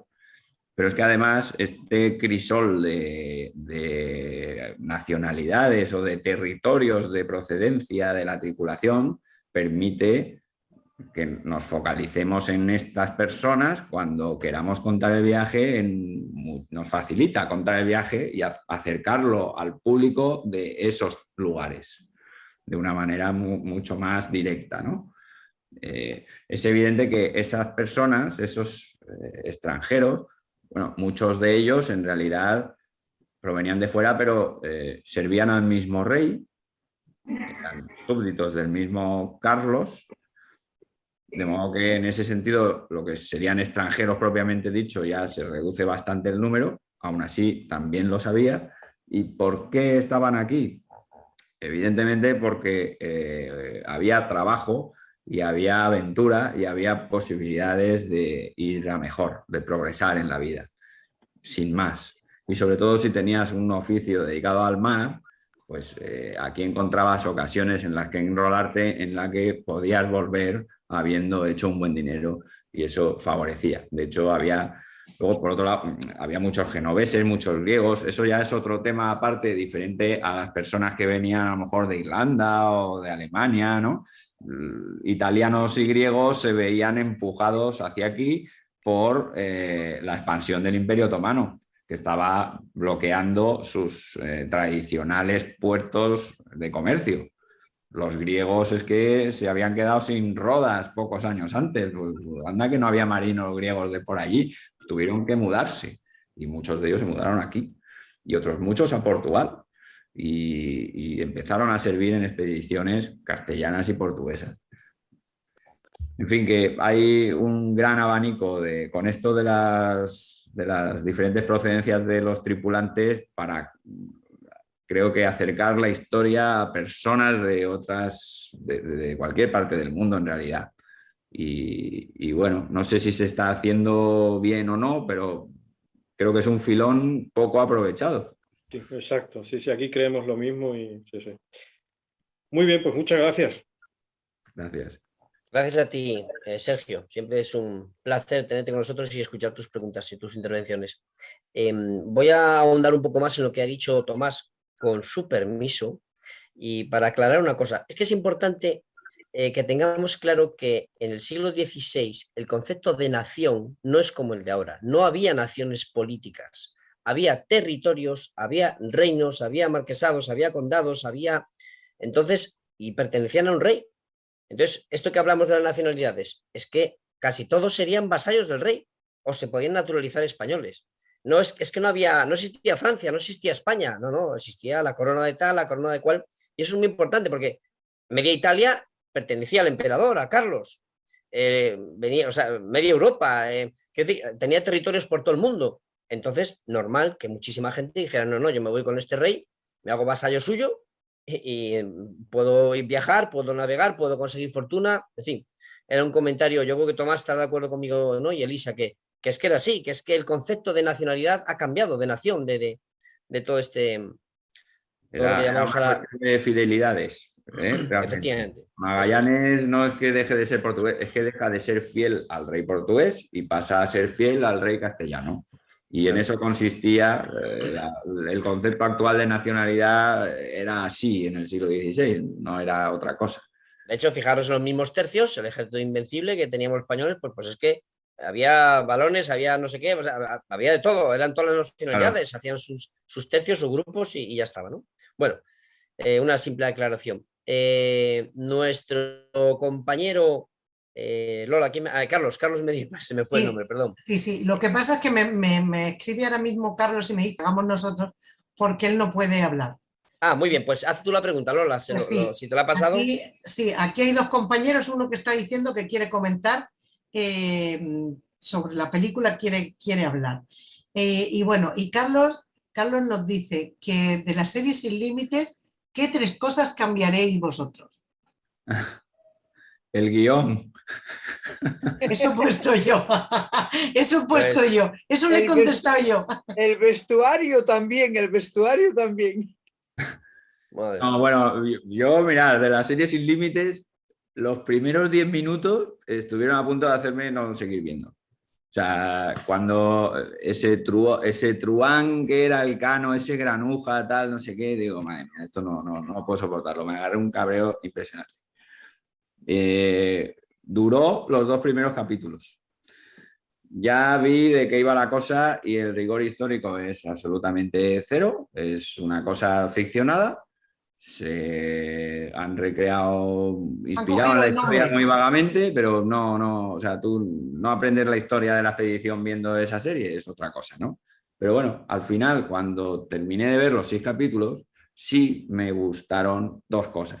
Y puesto que todo el mundo ya ha criticado la serie, una barbaridad, y yo el primero, pero al final ha encontrado cosas positivas de ella, pues mira, por lo menos hay 2 conceptos que están muy bien reflejados en la serie, y es precisamente que no era portuguesa la expedición, al revés, Portugal era el rival. Otra cuestión, la vuelta al mundo es cosa del Cano. Él es quien apuesta por ello y es una gesta cuyo mérito es de él. Y queda también muy bien el papel de Magallanes. Magallanes como el que se echa todo a la espalda para conseguir llegar a Asia, eso es así y es cierto. Entonces, en el fondo, tenemos en cuenta los 3 conceptos más importantes y que más susceptibles de polémica pueden resultar sobre la expedición, sí son conceptos que se fijan bien. Todo lo demás y lo que pasa y no sé qué, ya eso ya no podemos entrar en detalles porque no se ha respetado. Pero bueno, que eso sí haya sido así, ya viendo lo que había me ha parecido bastante notable. Bueno, pero entonces, Tomás, a ver, ¿nos recomiendas que la veamos o no? Porque yo no la he visto, no me atrevo a ver esas películas. No, mira, te digo, me enfadé muchísimo. Estaba negro. Pero mira, luego encuentras cosas. La muerte de Magallanes a mí me resultó emocionante. Fue tratada con mucho respeto y me pareció una representación muy digna de la muerte de Magallanes, por ejemplo.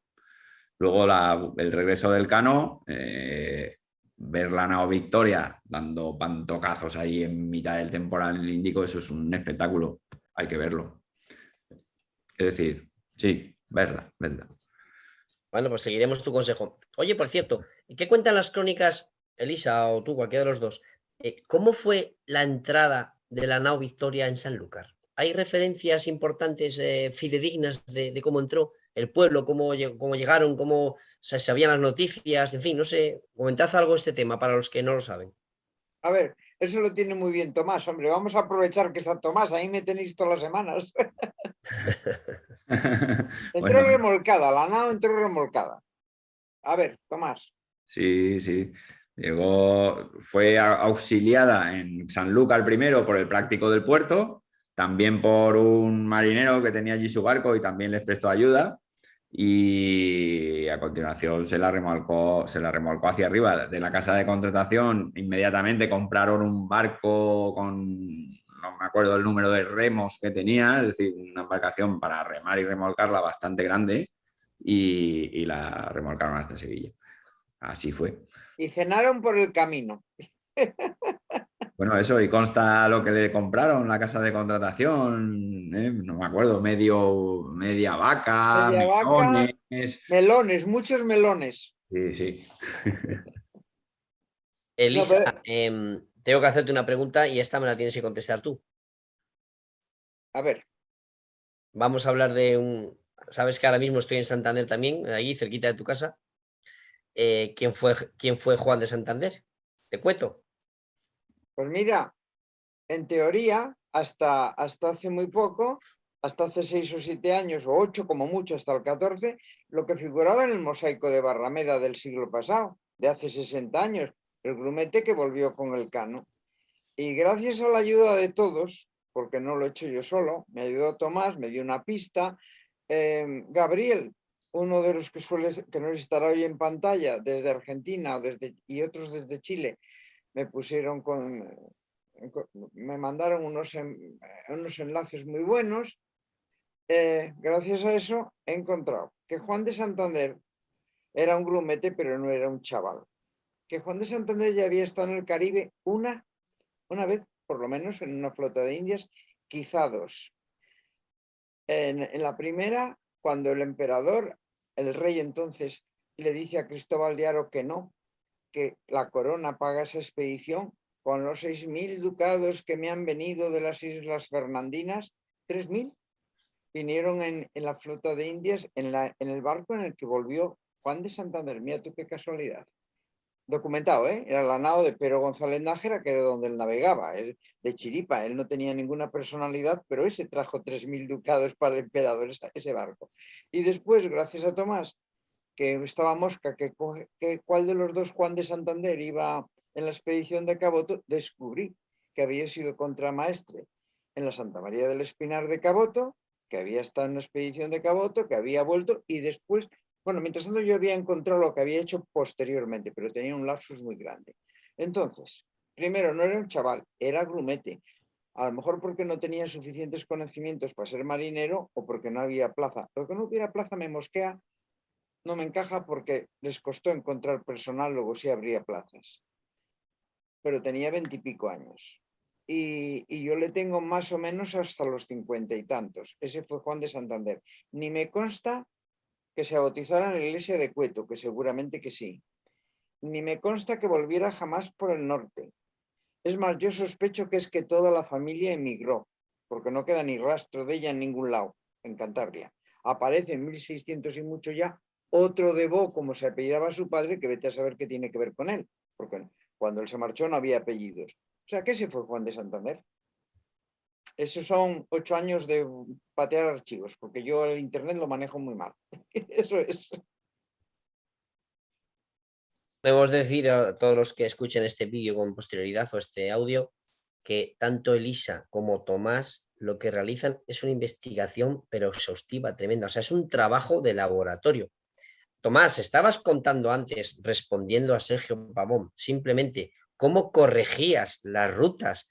O sea, es que parece un trabajo, vamos, de tú eres arquitecto, ¿no? Ingeniero. Sí, ingeniero de obras públicas. Sí. No, ni unos planos de la carretera de un puente que vamos a ver. O sea, es un trabajo minucioso, minucioso. Tenéis los dos. Os gusta, os encanta, o sea, sois unos apasionados de esto, porque si no, no se explica la cantidad de horas que metéis para investigar y que luego, gracias a vosotros, pues gente como nosotros podemos disfrutar de vuestros libros, de vuestros estudios.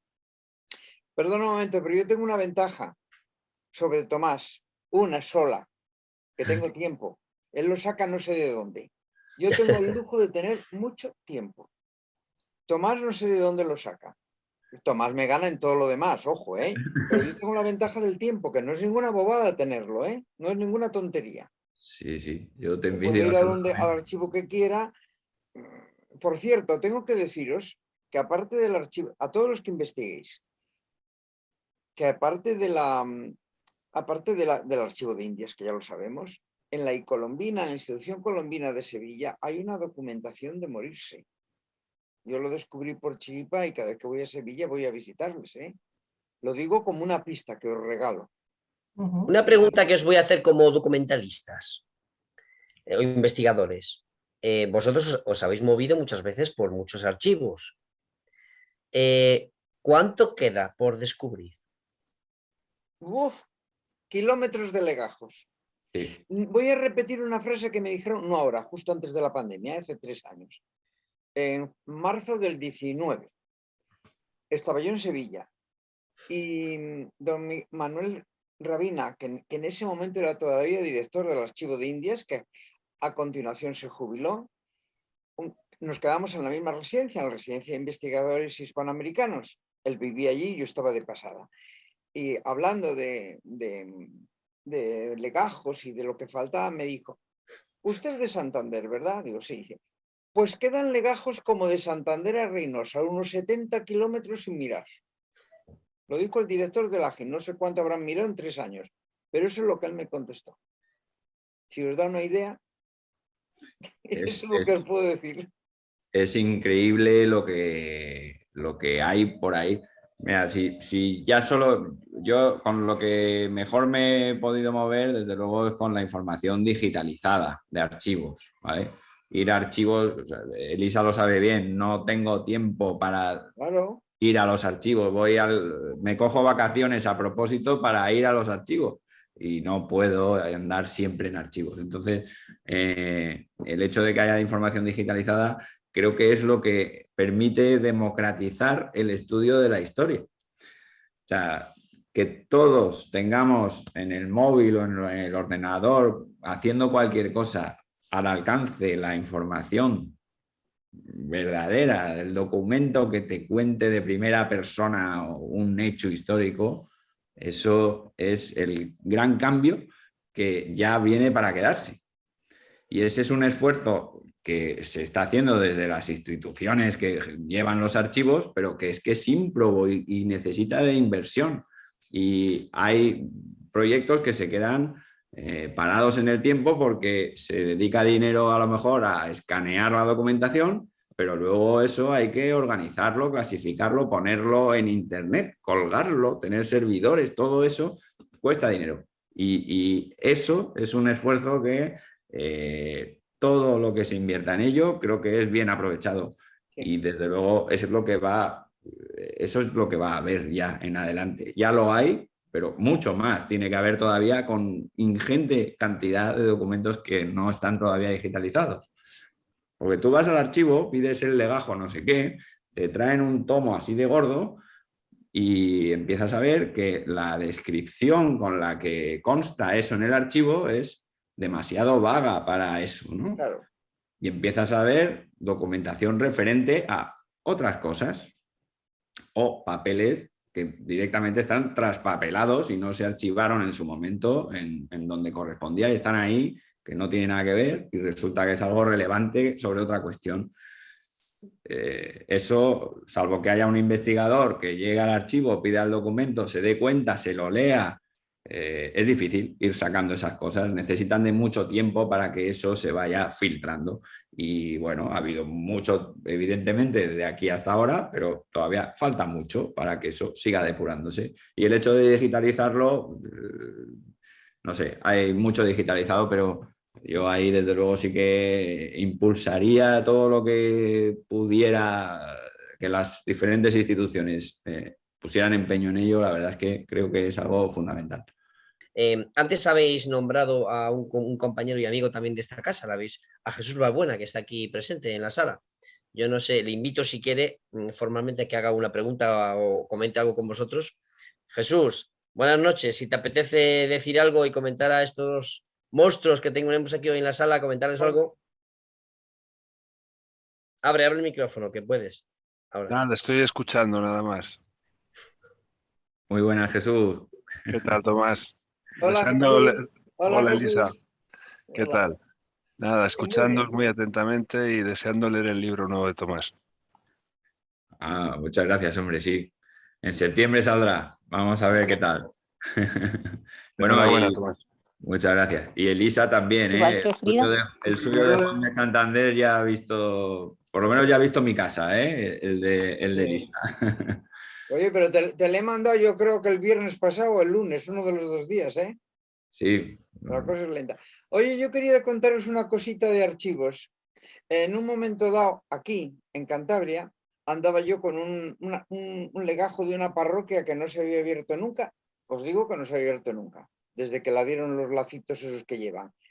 ¿Y sabéis lo que había en una partida de una niña abandonada? Una niña de una parroquia de la provincia.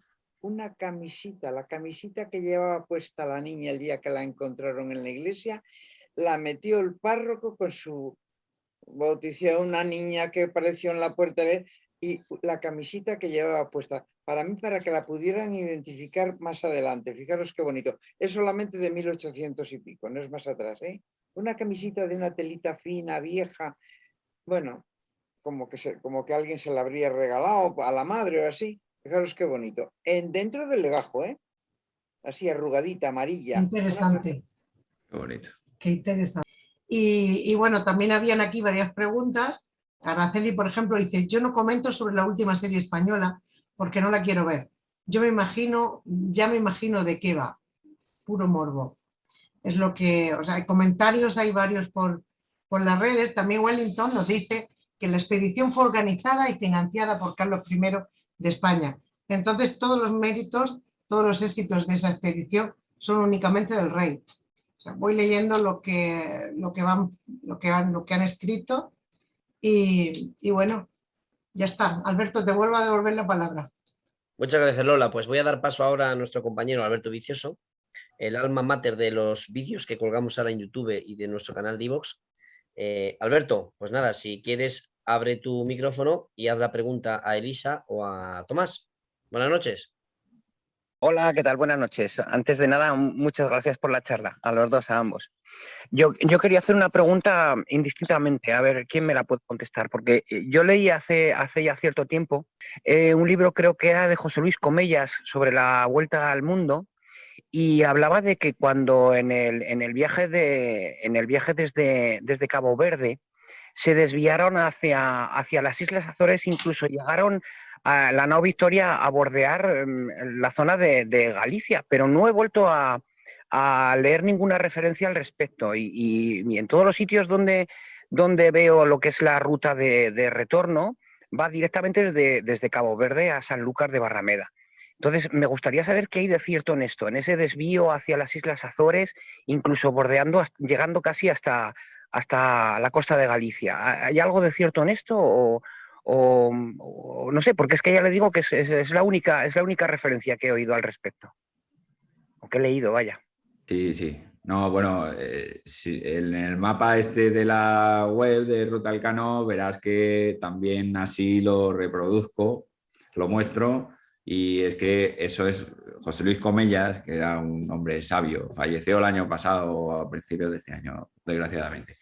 Él leyó el derrotero de la nao Victoria. Es que tenemos la suerte de que llegó el derrotero de la nao Victoria y está en el archivo de Indias. Y ahí viene día a día por donde ellos contaban con que estaban. Así que todos esos sitios en los que hayas podido ver que de Cabo Verde volvieron a Sanlúcar vía Canarias, pues todos están mal, así de fácil. Ellos ¿Y hicieron... esto por qué fue? Porque, y más estando la nao en las condiciones en las que estaba, que hacía aguas por todos los lados. Claro, imagínate, pues por el viento, evidentemente. Si te das cuenta, sobre todo en verano, esta costa de África próxima a las Islas Canarias está siempre barrida por un viento que es un viento del nordeste, ¿vale? Que te lleva de España a recorrer con muy buena velocidad. Primero alcanzas Canarias, después continúas con el mismo rumbo y después te desvías un poquito y te diriges al Caribe.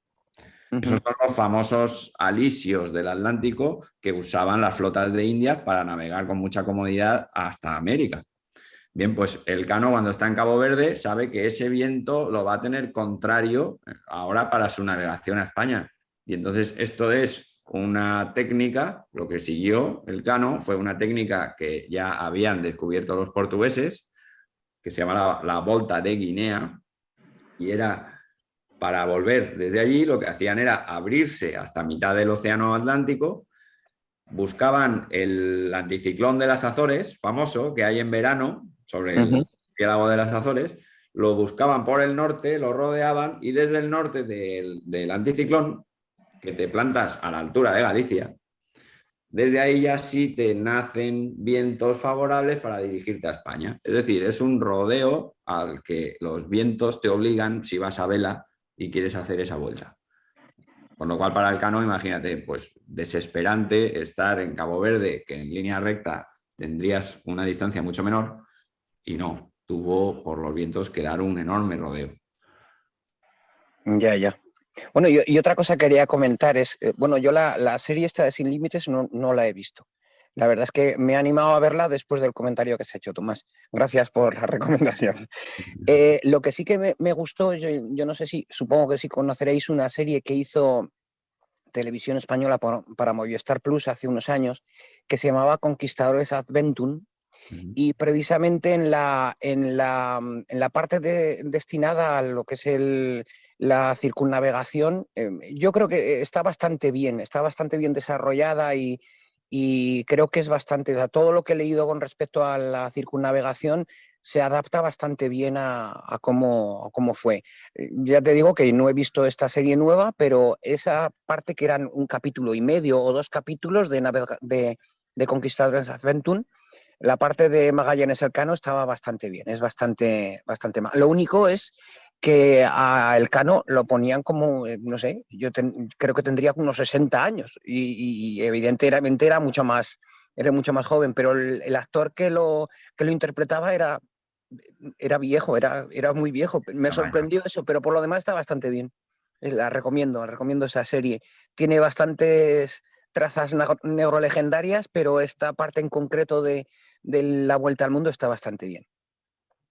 Yo, si me permite, a mí esa no me gustó nada. No, Vaya. A esa no le rasqué ni nada positivo, la verdad. Porque no, lo vi una ocasión muy perdida. No quedaba ni siquiera bien este papel que en Sin Límites sí queda bien del Cano y Magallanes, quedan bien. Pues en esta otra serie yo creo que eso no ocurre. Hay todo un prisma oscuro y como durante todo el viaje nada más que hay rencillas entre la tripulación y un trato así entre ellos, no sé qué. No, que no. En cualquier caso, toda la serie es bastante oscura. O sea, no sí. Ya esta parte, sino toda la serie es bastante oscura en ese sentido, sí. Es que ese filtro de esta gente eran truanes por naturaleza y unos buscavidas por naturaleza es algo que cada vez combato con más fuerza. O sea, no puedo soportarlo. Y es el mantra habitual. Y yo entiendo que los productores y los escritores de novelas encontrarán en ese tipo de personaje a alguien que les da de comer bien, porque si no, no me lo explico.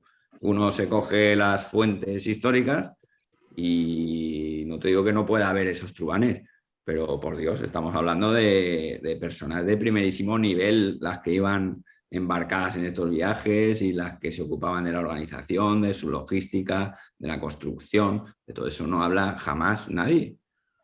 Y eso me pone, cada vez lo llevo peor.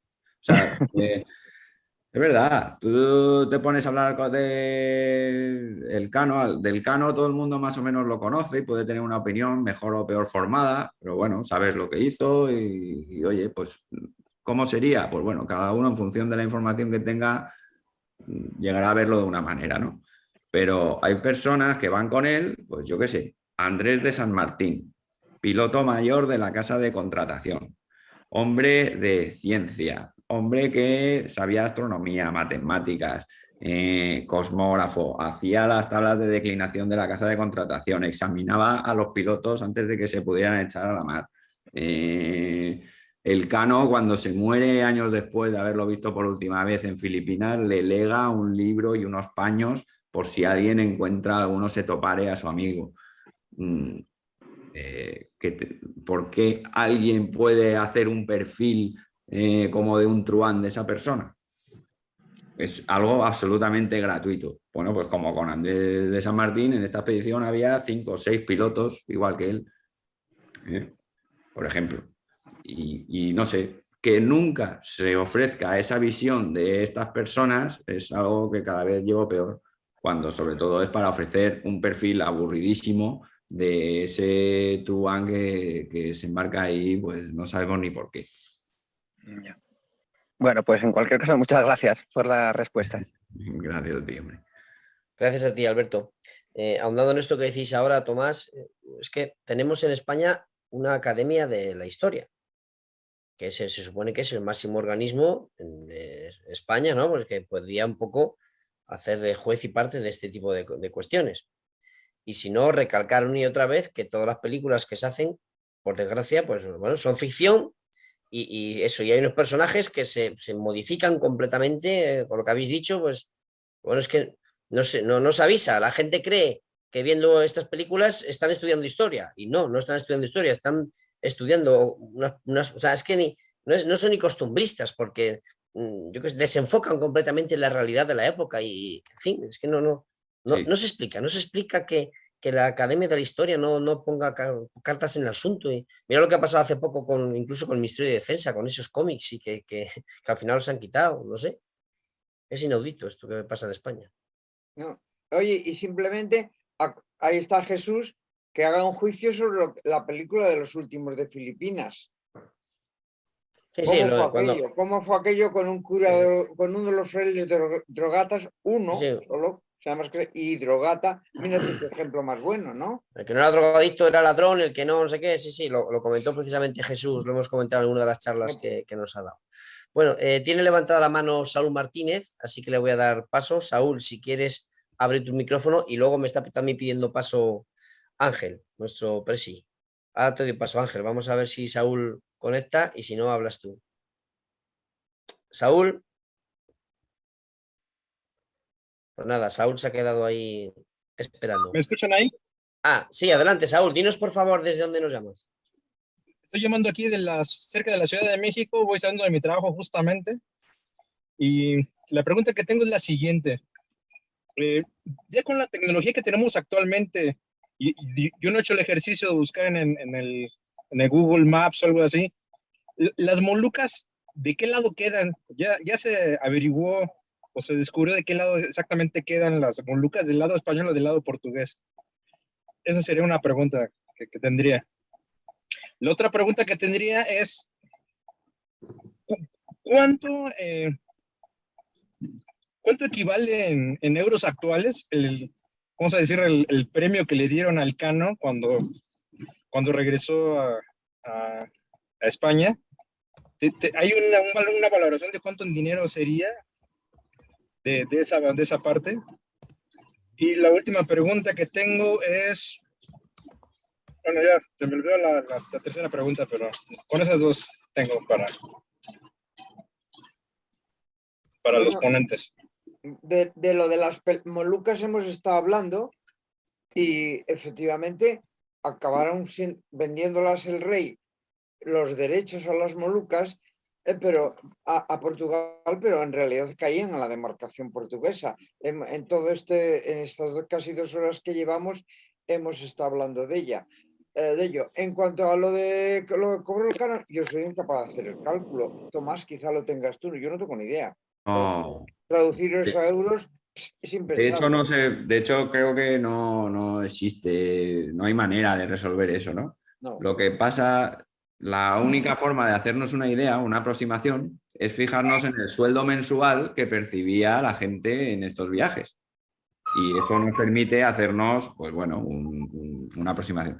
Es decir, un sueldo de un marinero era de 1.500 maravedís al mes en esta expedición. Con lo cual, bueno, pues ya te vale de algo, ¿no? 1.500 maravedís, bueno. El Cano cobró 610.000, muy aproximadamente, 610.000 maravedís por el viaje, ¿vale?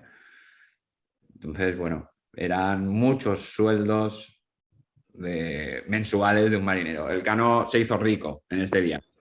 Luego es verdad que el rey le concedió unas Mercedes, le dio 500 ducados de oro de por vida al año, que nunca cobró. Nunca cobró. Pero, nunca cobró, siguió pleiteando su madre y nunca los cobró.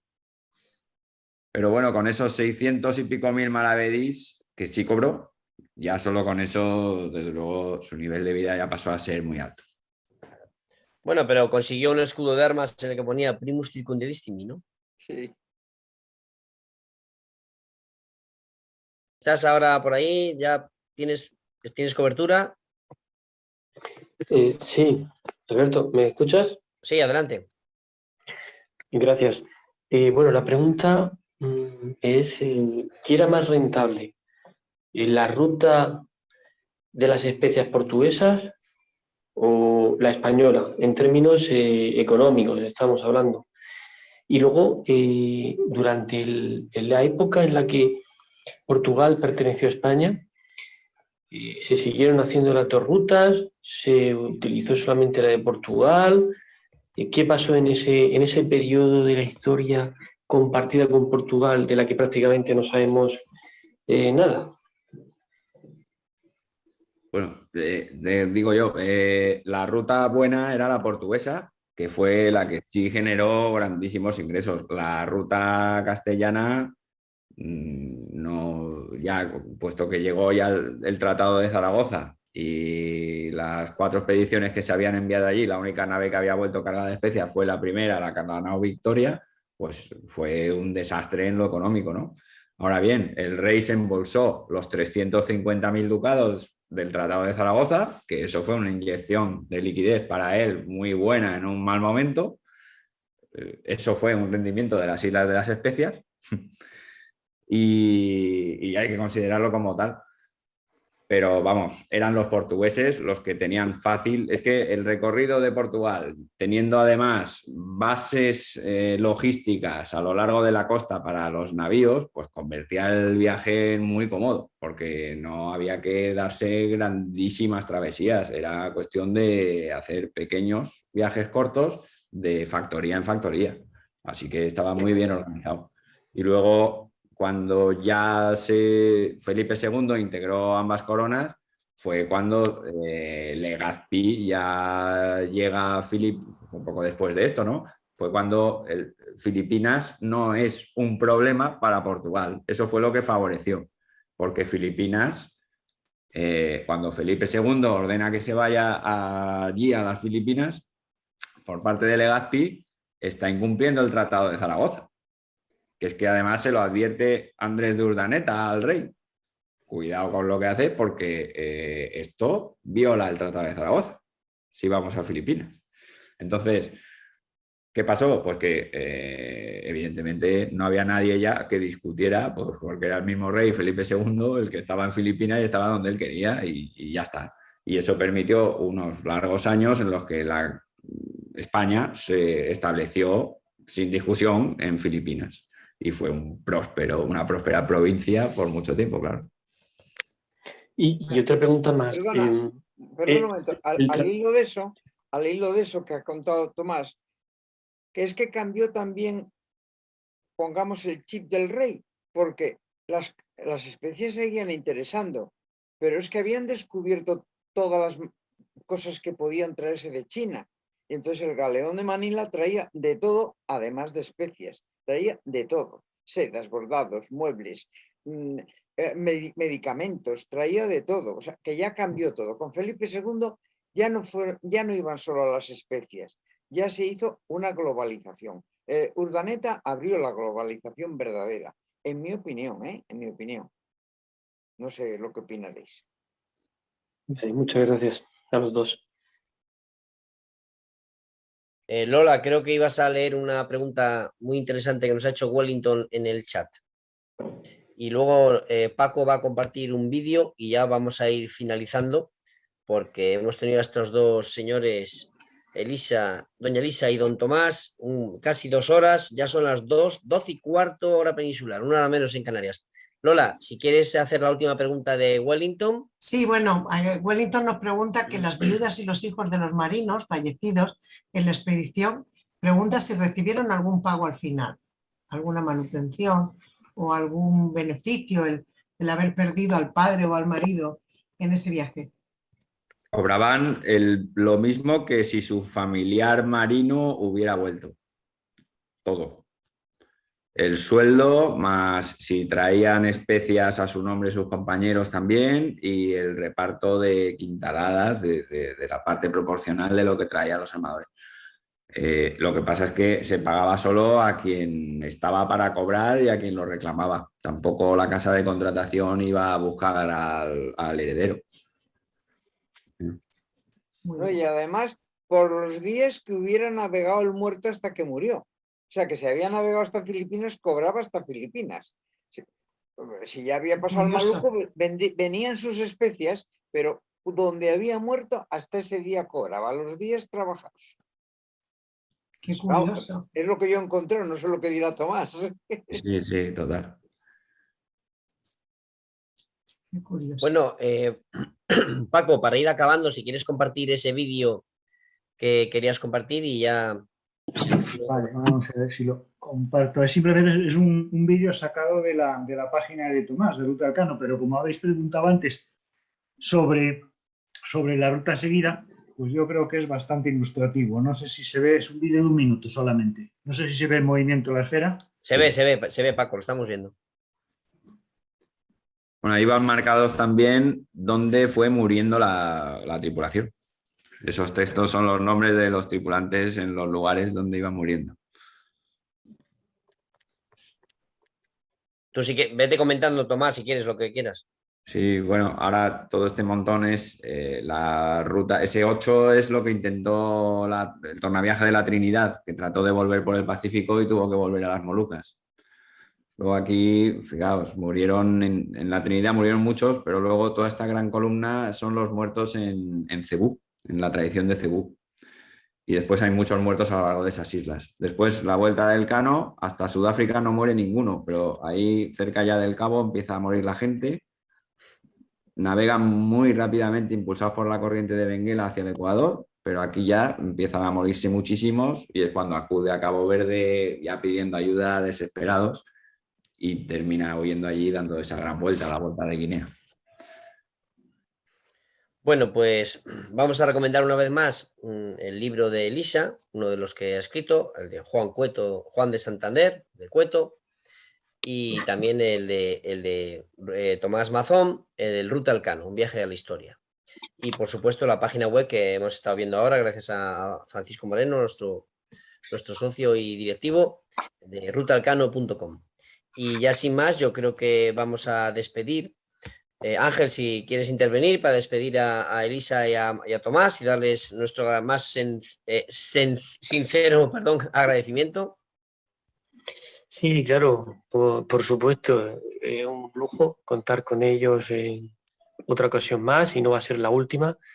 Y nada, aquí estamos todos remando en la misma dirección, con las mismas velas y con el mismo rumbo. Así que esta lucha por recuperar nuestra historia, este viaje, esta navegación, pues bueno, va a seguir continuando, va a continuar por parte de todos, y aunque no tengamos cine a favor de momento, pero por lo menos lo que podamos hacer cada uno por nuestra parte, como asociaciones, como personas, como historiadores, como personas que nos gusta la historia de España, seguro que lo vamos a hacer todos los compañeros que nos siguen ahora mismo en directo, que ha tenido bastante tirón la conferencia, y también las miles de personas que lo van a ver esta conferencia luego por redes sociales. O sea, esto es una lucha continua que seguro que va a llegar a buen puerto este barco. Muchas gracias. Muchas gracias a ti, Ángel. Muchas gracias a todos vosotros. Gracias. Gracias a todos y a la asociación y a todos los que habéis estado por aquí. Muchísimas gracias. Un placer. Nada, un placer a todos y muchísimas gracias.